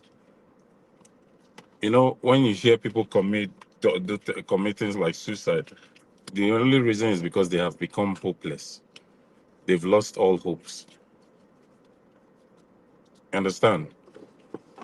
If you know the level of suffering, people can't even feed themselves anymore. They can't. And then we sit down and say, we don't think people are going to come out. Believe you me, there's nothing the government does today that will stop that protest. If you like, they talk about bringing out all the military. First of all, how many military officers do we even have in the entire country? The people are frustrated. Over at least I can tell you that over 150 million people are frustrated in Nigeria. I don't see anything that's gonna stop it. Yes, the Kenyan thing that happened has also given them a reassurance. Yes, but the government has not been fair to the people at all, in any way or form. Not from this last government, not the previous one, not even the previous. They have never been fair to the people. So, my brothers, let us prepare our family. If we have families back home, please, my advice is let's try and mobilize them to at least stock for some food at home. It's going to be crazy. The people are not going to live. They are this absolute suffering. See, a medication I used to buy for my dad's eyes for 55,000. Just last week, it was bought for 161,000. Now, this is because we could afford it. How about the people who can't? Please, I want us to try and just understand the plight of the people. I'm talking about the organizers. Vuvuzela, I will tell you this. It's not just the Gen Zs that are suffering. Our peer groups are there. People are walking corpse. They are just like walking. They are like walking corpse. They're walking dead. They don't. I don't know if you guys understand what I'm trying to say. They just exist, but they are not living. That's how it is now. People have become hopeless. And I blame the government. They have been too insensitive to understand. You see, it has gotten to that point, my brother. Whether they want to kill people, you don't kill somebody who's already dead. They say he who has fallen fears no fall. Believe me, I'm telling you this. This is how I picture the situation. People are already walking, they are like walking corpse. That's how they think. And then you want to come and, bro, how you doing, sir? You want to come and face them with your rifles? It's not going to do anything. Even in the north, did you hear them warning that if they kill one person, they warned, they sent out warning to the military. If you kill one person, if we hear that you kill one person, they are announcing it. They are not, this one is not the one that they are saying labor. They are not hiding it. They are not hiding their faces. They have warned their traditional rulers. They have warned the clerics, whether Christian, whether Muslim, they've warned all of them. Don't advise us. We don't need your input. Because for far too long, they have dwelt in absolute suffering. You understand what we are saying? So on Twitter, they mobilize on Twitter, for your information. Twitter is where they mobilize. Why did you think that the previous government banned Twitter before? When it was Twitter, now X, right? Why did they ban them before? Because they found out that it was on Twitter they mobilized from. So everything is happening in the air as we speak. There are people. I received. There was one form that I received. That I don't know if you guys received it too from Google. If you're regarding this thing to fill out if you are going to participate. I was like, could this be the Nigerian government trying to use this as a tactic to track people down? But I think that a lot of people have filled it out. People don't care anymore. So my only advice is, please reach out to as many as we can. Let them have at least food to eat at home for days, because I don't see anything. Let the government bring out 1 million naira and put in everybody's, each person's pocket today. They are going to protest. Believe me, they have gotten to that. They have reached that. They have reached that stage, that point of no return. That's my submission. Thank you very much. Thank you very much. Thank you very much, Mr. Josie. Yes. Woo, that was deep.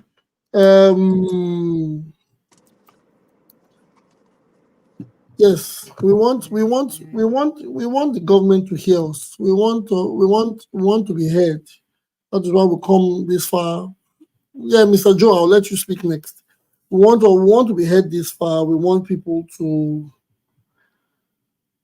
we look out for the people we have at home back in a place called Nigeria, and all we want is the best. We seek out for hope, and we try to, if it's plea, we try to beg, but it's getting more frustrating. It's getting very, very, very, very frustrating with the way the things are going. That's why I ask the question, because if we can feel this pressure on ourselves, I don't see any reason why these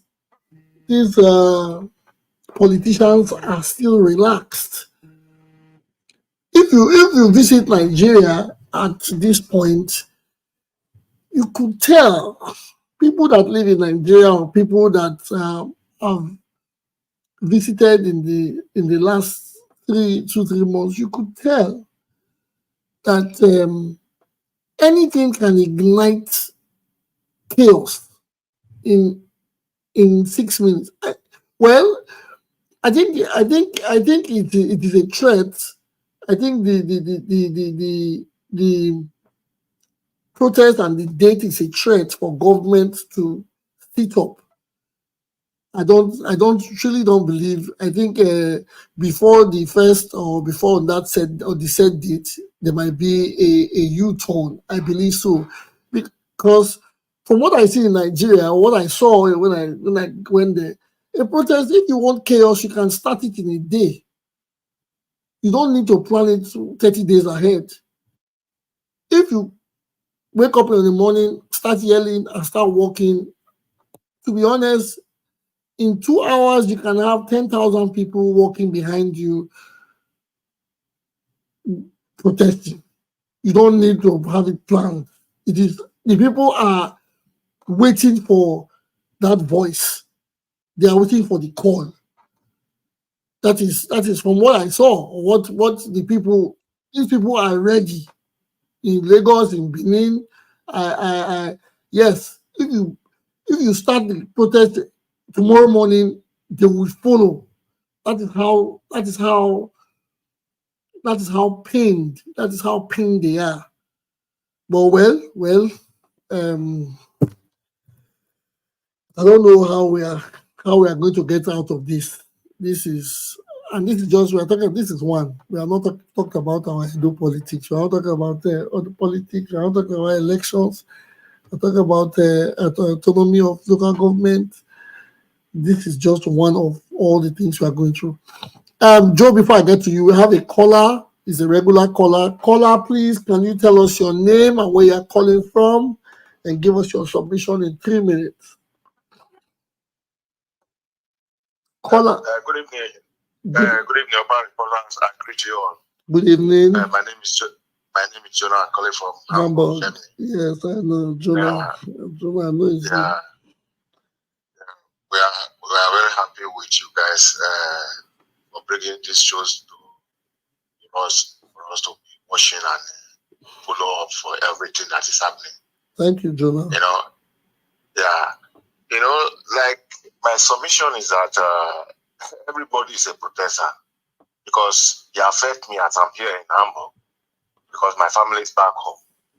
Even though you don't even go outside to protest or to carry placard, what you are spending every day back home is a lot of the protest we are talking about because the economy is really bad. It's not a joke. Just imagine, like every time we get a report of kidnapping and the rest. All those are the part of protest. Although it's criminal,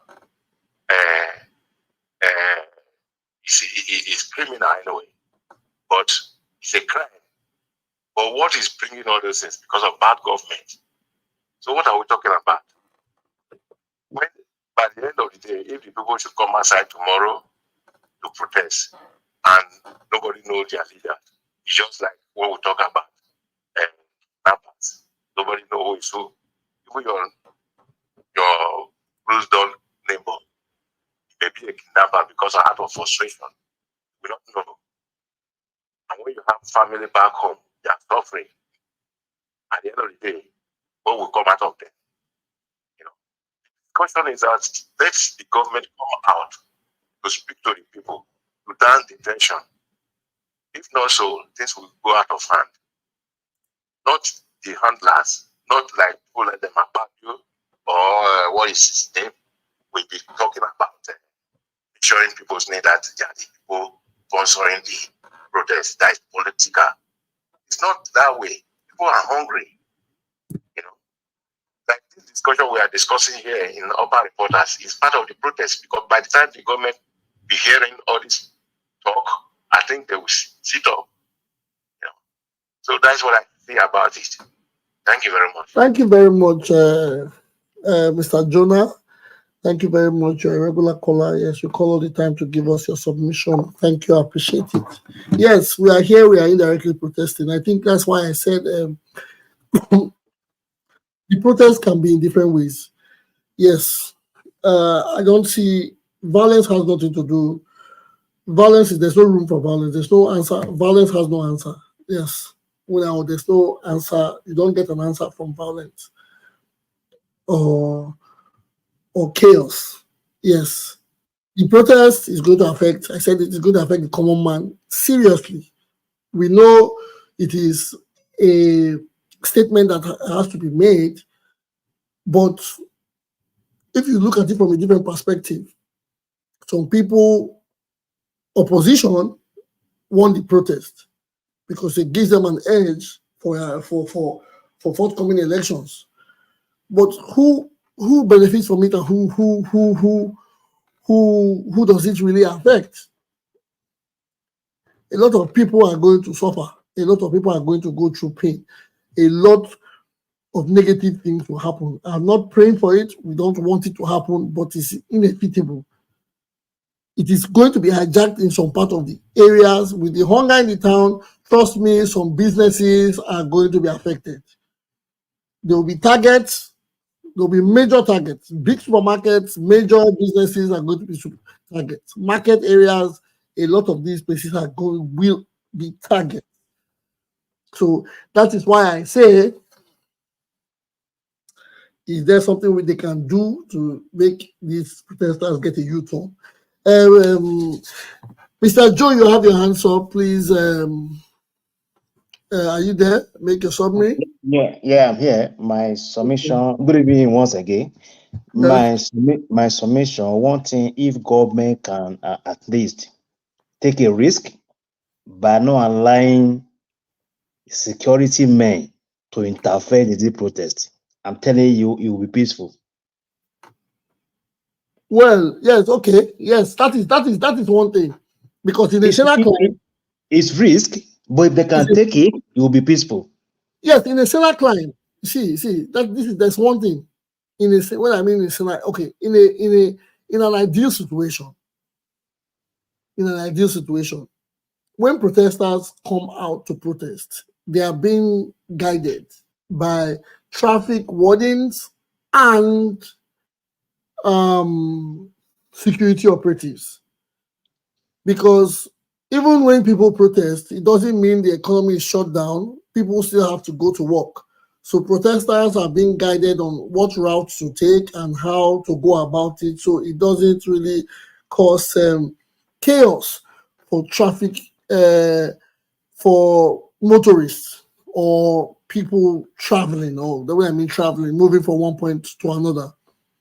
Yes, Osawari, I see your hand. You're next. So I know all those things. Hold on, please. So police is supposed to join them, supposedly. But what I'm saying is, with the hunger in the land, a lot of people, or the police we have, will not be able to control the anger from these people. So it is better to say prevention. It is best to say prevention is better than cure. Because if you have 5,000 people and you have 100 police, the 5,000 people will overpower the 100 police. And these days, I trust our policemen, they are not ready to put themselves on the line like that. So then, when the 10,000 people or 5,000 people are hijacked, what happens? The looting begins, the vandalization begins, and then it becomes chaotic. Police will just go to their station or they will run for their lives. They are human beings as well. So that is what I'm saying. So we have to, when protesters, or that's why they say the people involved in the protest or in charge of the protest should know how to control their followers. That is another balance we should check. We should not always just talk about government. The people who try to make this protest, even this from Twitter, those that are going to be in the forefront or try to make it planned, they should know how to control those they use for their protest. Mr. Osawa, yes, say what you want to say, but please be brief. We have hit the 2-hour mark. Summarize. Good evening, everyone. What I want to say is, if we say let's go and protest, and about 5,000 comes out, and we are coming out by 6 a.m. to protest is 6 p.m., who is going to feed them? Are they going to protest on empty stomach? Are they going to fast? If they are going to fast to protest, the protest will be largely peaceful, because nobody will loot. Like taking example from Mahatma Gandhi's style, you go on fast.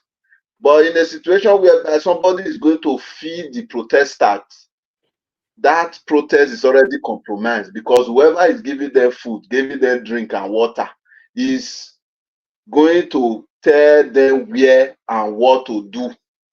Whoever is paying the piper dictate the tune of the music. That's how it is. Somebody like in the NSAS protest in some areas in Benin, I don't want to mention the people's name and the person's name. They kill cow and be cooking along the road, cook rice more 3 times a day and feeding the boys to protest. Then before you know it, it escalated and they start burning everything. So if they are going to protest now, they said no food, nobody is going to drink water. Or if you are drinking water, bring from home. Nobody is buying you anything. We are not going to buy anything for anybody. Then we know that yes, this one is for the good of the cause.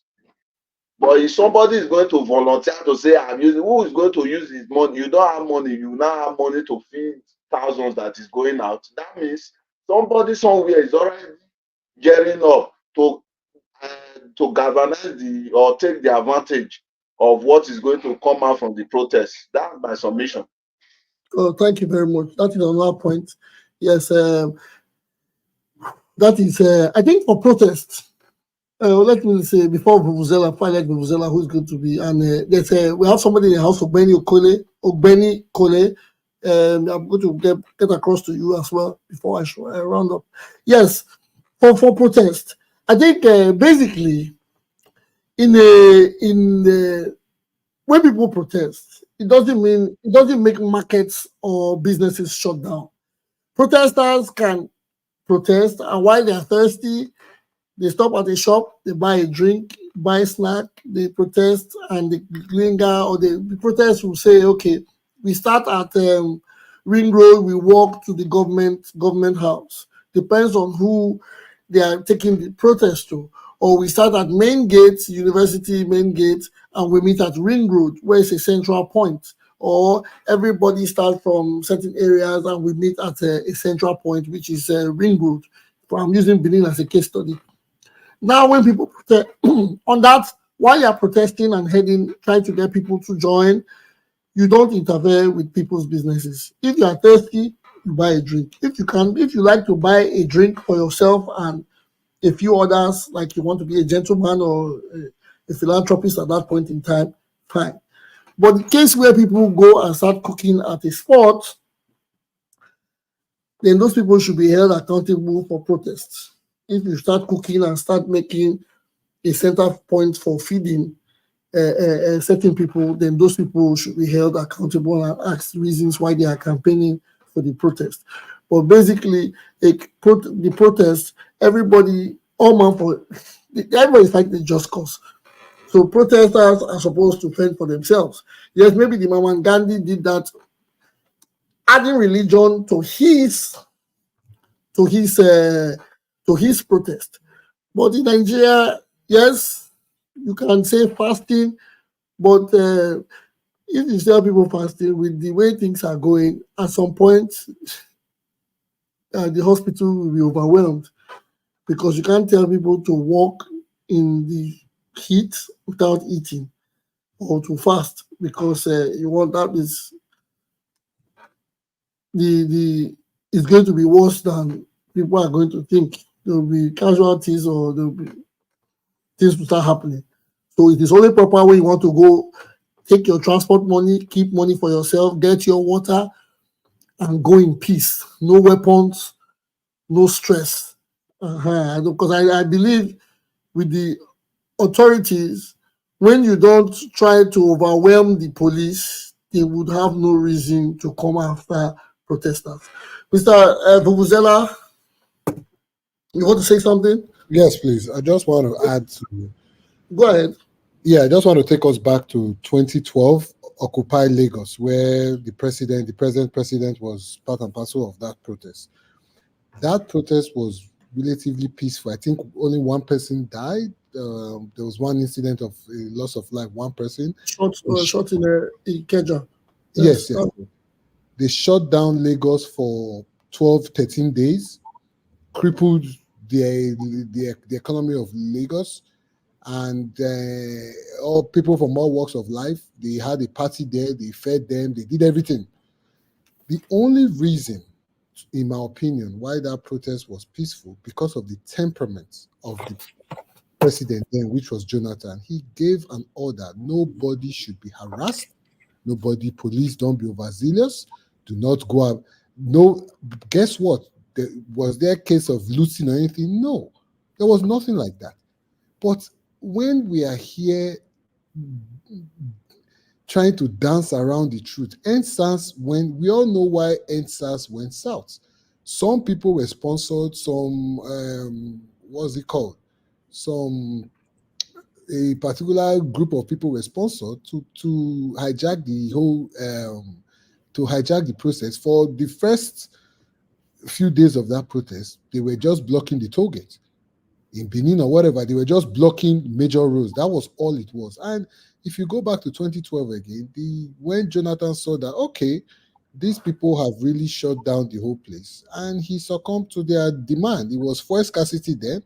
He now said, first of all, the federal government announced, okay, fuel will be 200 and something naira. They said no. I think they now brought it down to 100 and something naira from 70 naira or something, or whatever it was then. To me, that is what the government is supposed to do. Meet at the middle, talk to your people, but you give an order. You're the president. No police or military man will shoot, we fire one shot if he's not giving an order. Nobody. So we have to look back. Where did the order come from? From NSAS. They did what's it called? They opened a panel. They looked into it and they found out that someone said is soldier. Soldier said is this one is that, but somebody gave the order.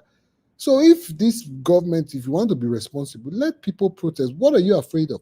The police should be there to protect the protesters, not to be doing something else. That is why they should be there. Nobody in their right mind will just go and start burning things down. Nobody will do that. And if you see people doing that, go after those people. It's that simple. Why? What is this thing? Oh, we are afraid it will escalate. No, if there are no ulterior motives from the government, it's not going to escalate into anything. It has been done in this country. The present president was the one that led that protest. Wole Soyinka, the rest of them, they were all there for 12 days. People from different political parties came. Yegu was there, this person was there, and then they had ulterior motives then. They knew what they were doing. And if you look closely and carefully, you find out that those are the same people that came together to form The All Progressive Party, the shining All Progressive Party, that is where the alliance came from all of them. Because Buhari was not in, Buhari was still in CN, whatever. CPC. He was not in, there was no, Tinubu was in AD or AC or whatever it's called. So they knew what they were doing. So they it's like taking a script from their own book. That is what they're afraid of now. Nothing else. But guess what? Jonathan said, okay, let them protest. It's okay. And that is why that ended peacefully. And everybody went home with something. So I think if the government, if they are being honest with themselves, this protest can be peaceful. And let's see where it will take us to. Thank you. Thank you, Vuvuzela. True. The 2012, and I think you brought some conspiracy out of it. Yes, because Nigeria is party and opposition. The 2012 subsidy removal protest. Yes, Jonathan, according to the former DSS boss, something in Jaffa, he said, yes, it was Jonathan that made that protest very peaceful. And on the other hand, they had a lot of political bigwigs on the other hand, with the likes of, like you said, the former general or they had generals and former governors, blah, blah, blah, leading that protest. It is different when those type of people lead a protest compared to a protest where it has erupted from a social media handle. The protest now, you see the messages, they are being forwarded. It is not from the original creator. It is now a forwarded message, and people are standing on forwarded messages. That is the strength of social media. So it is different. I'm not defending the government. I'm just saying two ways to it. Jonathan wouldn't have, although Jonathan is one of the greatest that we have ever had, because he doesn't see politics as a do or die affair. But he played a very, very beautiful role in that protest where nobody, only an overzealous policeman shooting a protester in Ikeja, or yes, in Lagos. That was the only death that was recorded in South, I believe. Yes. We understand that. These days, things are different. You see, with the NSAS, a lot of terrible things happened with the NSAS. It started well. It grew to a certain point where the awareness was there, and it went beyond borders. That even 2 prisons were broken into in Edo State, 2 high correctional facilities. So you can imagine the chaos that protest can cause. Because some people, especially when it takes a long time to plan, some people now have their fingers like this, thinking of what next to do. How do we make the best out of this protest that's coming? Some people might just wake up that morning and start heading to ShopRite. Some people might wake up that morning and start heading to their boss's house. Some people might wake up that morning and they're heading to car shops. So you can imagine the ideas. That is why, again, yes, we want the protest, we want government to sit up, but we cannot, everybody wouldn't think like us, who would just say, okay, we want the protest, we want to go there, we want our voice to be heard. Some people just want an avenue. Some people are looking for an avenue like this for the worst things to happen. But let me let Mr. Ogbeni Kole speak. Mr. Ogbeni, are you there? Thank you. It's been a while. Yes. How's everything? Yeah, Yes. fine. What peace? How are you, sir? I greet every other panelist.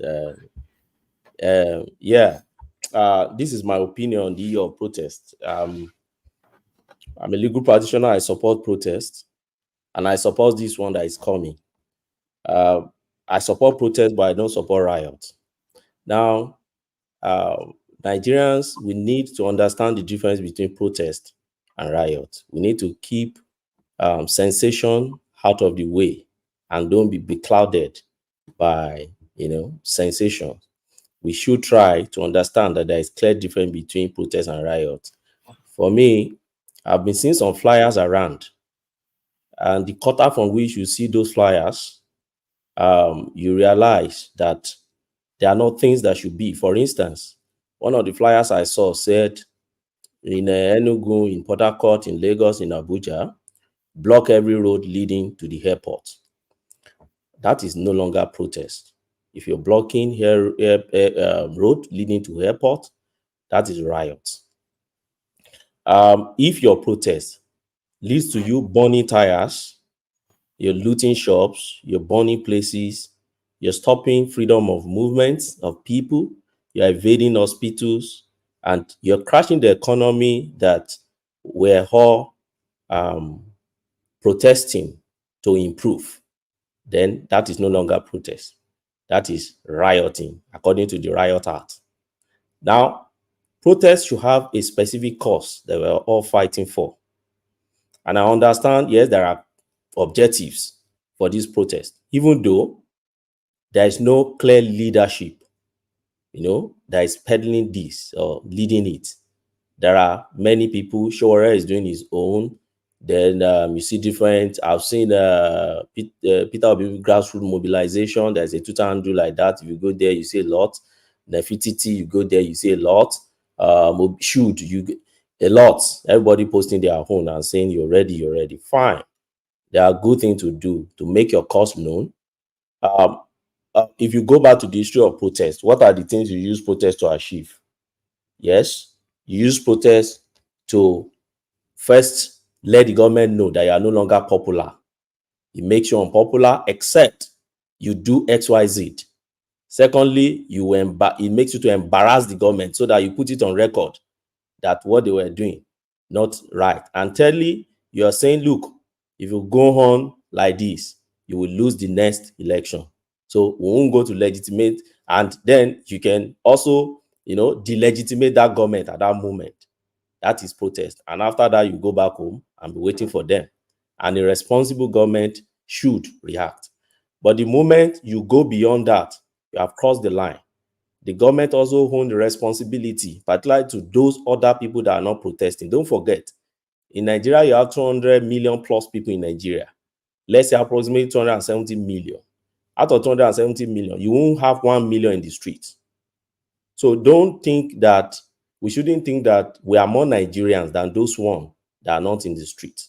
So you don't hold more rights than somebody who is not in the street. So those ones also still have the government to protect them. So secondly, when we refer to Occupy Nigeria, as far as I'm concerned, for me, Occupy Nigeria was a failed project. For me, I don't even think it is a precedent that we should even be referring to. Don't forget, Occupy Nigeria started spontaneously. It started. Occupy Nigeria was not somebody organized something and then you are sending money to somebody to organize. No. We all went home December and we woke up on January 1st and realized that Jonathan has removed subsidy. And then fuel price jacked up. And people who went home for Christmas and December could not even travel back. And lo and behold, the protest started immediately. But along the way, what happened? Some political guys started hijacking it. One of them is the current president, Tinubu, who I supported during 2023 election. So let me say that clear now. It was one of those, Buhari from CPC, all those guys, they hijacked it. And eventually, they hijacked it to achieve what cause? I call it failure because if we had allowed Jonathan at that time to remove this subsidy once and for all, what we are suffering now would have suffered it back then and achieved results. But we pushed our days of doom forward. That was what we just achieved. And we were able to delegitimate a very good government that Jonathan was giving us. Yes, he had his own EU, back and forth, people pushing back. But for those who can think very deep, you understand that Jonathan actually meant well for the country. But some people came with Che Baba, they started packaging the guy, particularly youths of Nigeria. We should be speaking the truth to ourselves. The youth practically packaged and Buhari. I lost a lot of friends around that time. If you mention Jonathan, they will tell you that you are silly, you are stupid. In fact, some of them will stop talking to you. Many of my friends. And now we saw where the man pushed us to, and we saw what we had today. So where am I going? Where I'm going is what has been the reaction of this government so far? Because I'm not one of those that like gaslighting things. What are the reactions of this government so far? As far as I'm concerned, to an extent, this government has been managing this protest thing. For me, the first thing they did was to be pleading everywhere. I don't see it as a sign of maybe cowardice or fear. I see it as a strategy in leadership. Okay, you're pleading through whom? Social political group, the Oyanese and others. You're pleading through religious groups. Some people will tell you, why would they go to the religion? Don't mind those pastors and co. But afterwards, those pastors were very visible also in the 2023 elections. Politicians were running to them, and some people were hailing them. So, as far as they are concerned, they still have their own disciples, even among people who are protesting.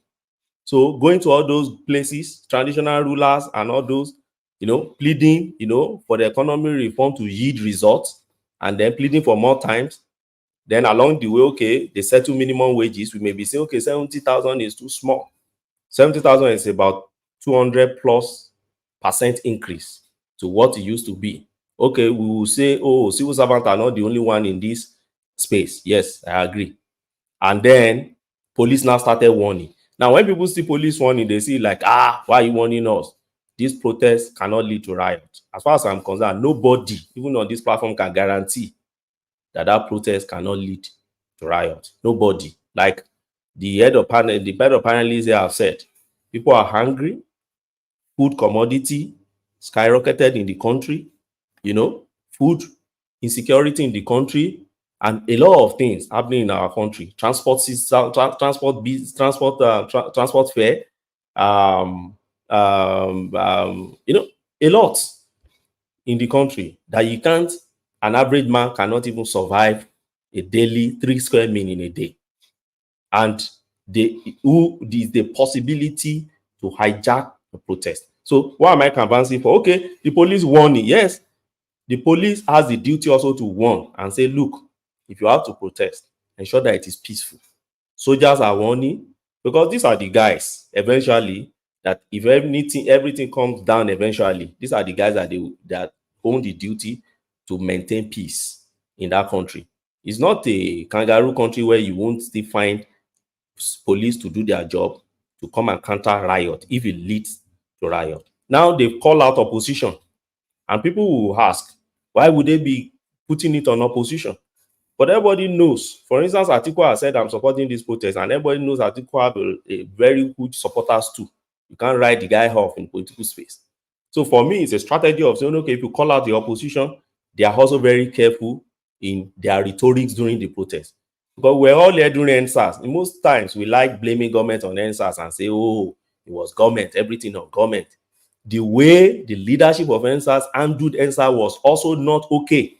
At a point in time, we should tell ourselves the truth. At a point in time, the leadership of NSAS, government said, come. They started fighting. Oh, Chowore is now our leader. The video, okay, go there. This one will say, no. Nobody till we speak, engage with government in leadership. At a point in time, we change it from NSAS into Buhari must go, which is the truth. We change it to Buhari must go. And then we said, oh, hoodlum hijacked, and then they started looting everywhere, ShopRite everywhere. Now, lastly, I've looked at some of the causes or reasons or objectives or demands in all the flyers, because there is no central coordinating body now.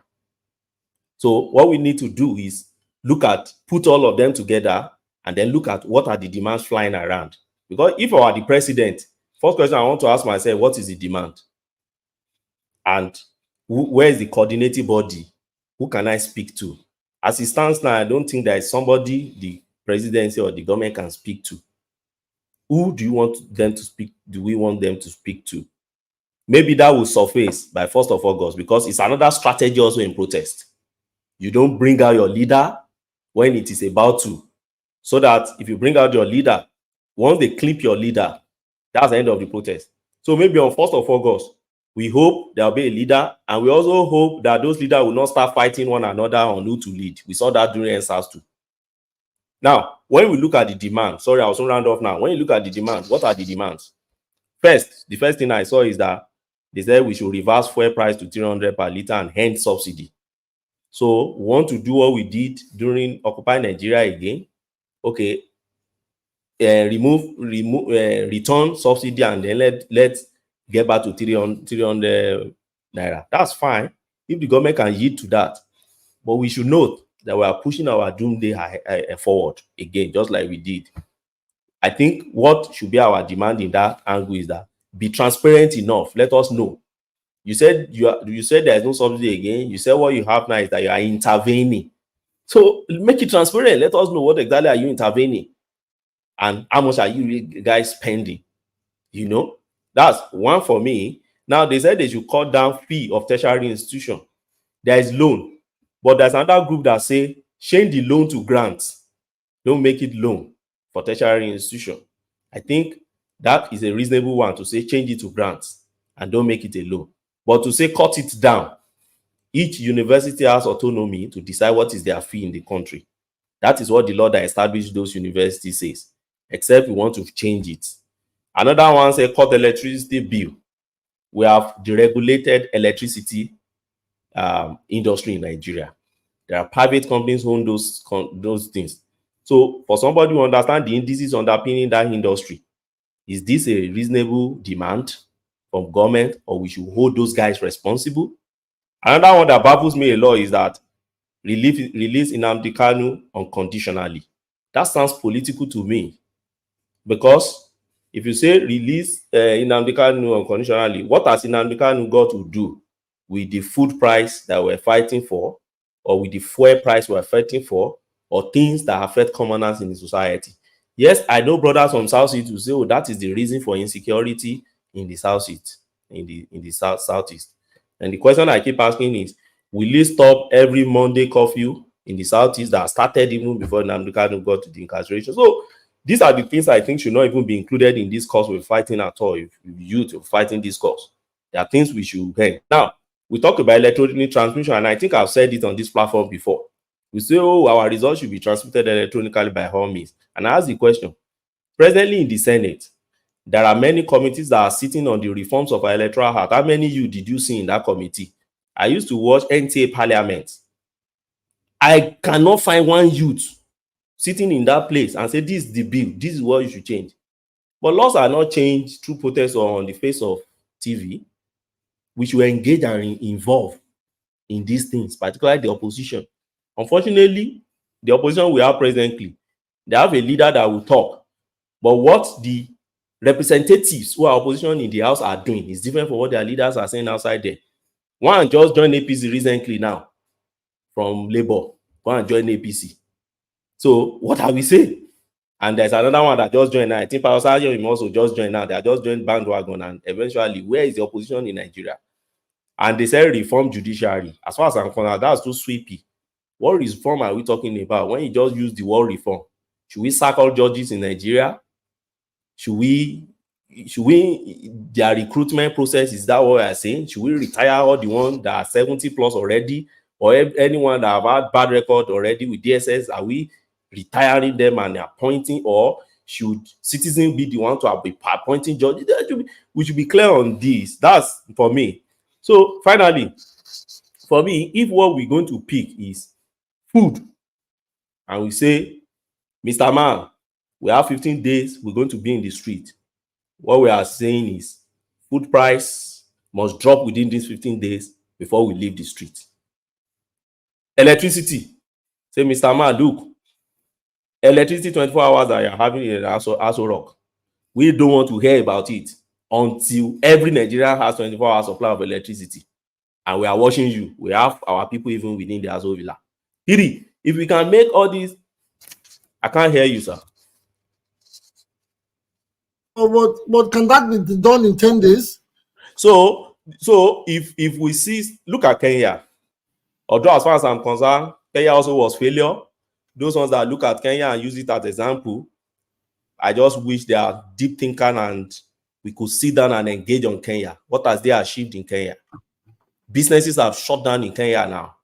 Many businesses couldn't even survive because we live in developing country where insurance is not even sound.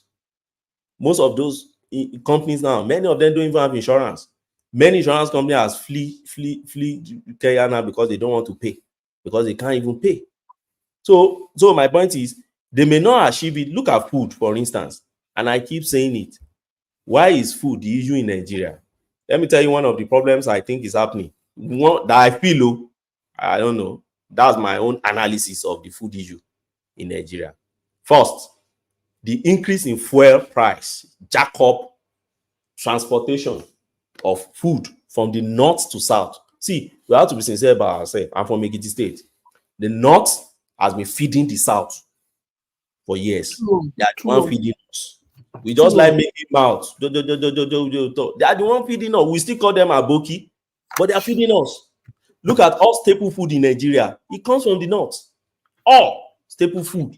Is it rice you want to talk about, or wheat, or millet, or corn, or everything you talk about, tomato, onion. Even when you come to the organic one that we should even be doing in the south, cucumber, all these guys, they bring everything, cow meat, everything, they are coming from their space. Even our local goats that we used to eat in the south, now we eat their own red meat that is not even sweet in the south. So my analysis is this, and that is why if you want to test it, once there is crisis in Kano, for instance, there will be tomato scarcity in Lagos and Port Harcourt.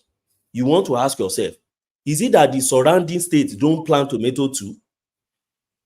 So now that there is an increase in fuel price, you see the northern farmers increasing in terms of logistic cost of transportation that brings their things down. And don't forget, they are battling with insecurity already too in the houses. So there are not too many farmers in the farm.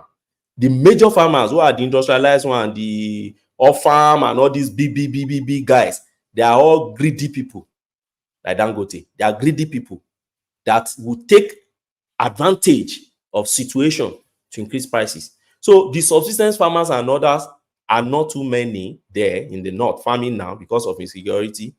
Our destiny is in the hand of these big guys, and many of them would rather harvest and export their goods. And the few ones that will be taking their goods down to the south, the transport is killing. And don't forget, when people talk about petrol, I say it's diesel. What affect heavy duty trailers, 16 tires, all those things, they don't move on petrol. They move on diesel. And we don't look at diesel. Diesel is a big monster in Nigeria that we talk only about petrol and we don't talk about diesel. So when you put all these things together, there is no way food will not be expensive. Food are not scarce in Nigeria. Foods are expensive. It's not food scarcity. It's expensive. And an average man cannot afford to buy expensive food. So if you ask me, within 10 days, 15 days, can they achieve this? Why not? If you are saying you are pumping money to intervene, they said we shouldn't call it subsidy. Fine. You are intervening. Go and intervene in that field. Every trailer that is moving down south, intervene and bring the food price. Then go after those big guys that are in charge of the food in the north. Those guys they are part of our big problem.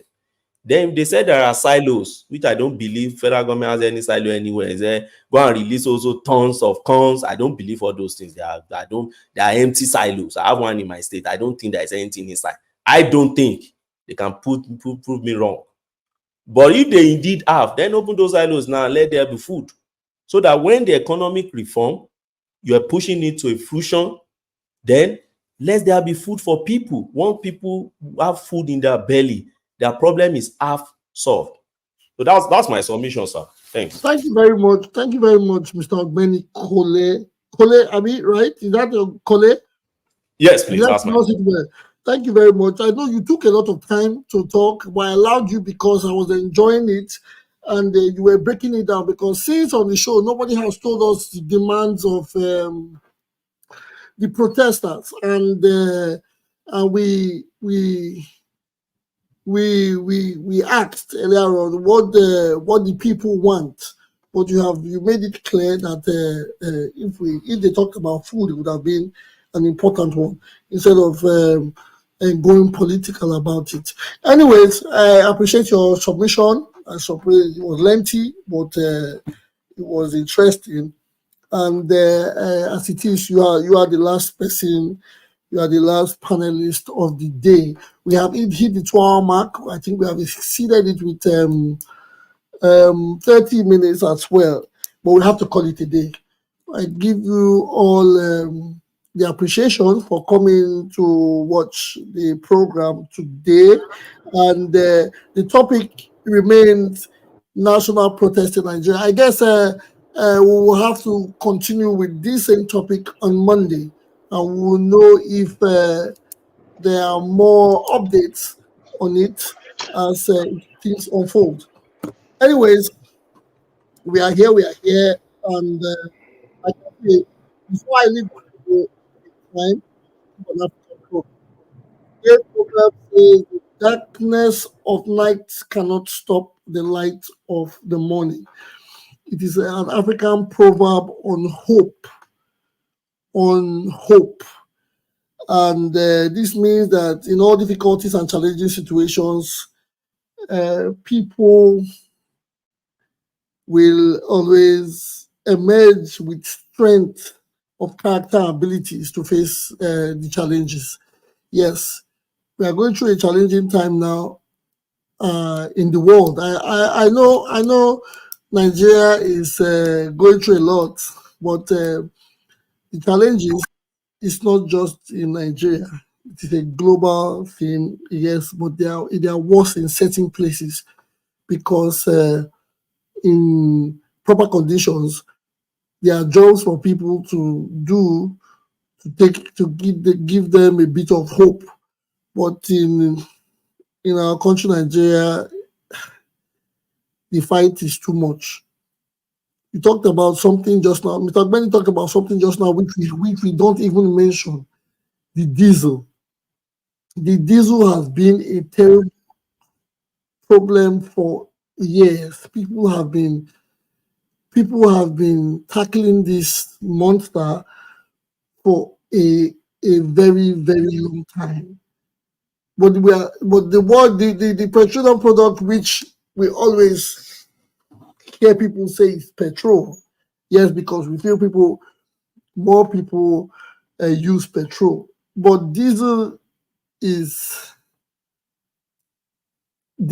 affects food pricing. Diesel affects commodities, especially in our country, Nigeria. This, I don't know. The people in Nigeria are fighting a lot. So we should, the government needs to understand something. There should be some form of, they don't need the holiday. They need, I think, is it that we all need to start afresh, or I don't know. I'm confused. Anyways, the show is over. I've given my proverb, hope. Let us just keep hope alive. Not the hope that APC has told us about. Let us just keep hope and be strong about things the way they are going. Thank you all for coming. Thank you, everybody, the panelists in the studio. Thank you, everybody on social media. Thank you all for giving us your time on the weekend. Well, this is it. We are here. Enjoy your weekend in Tinubu's voice. I see you on Monday. Have a good one.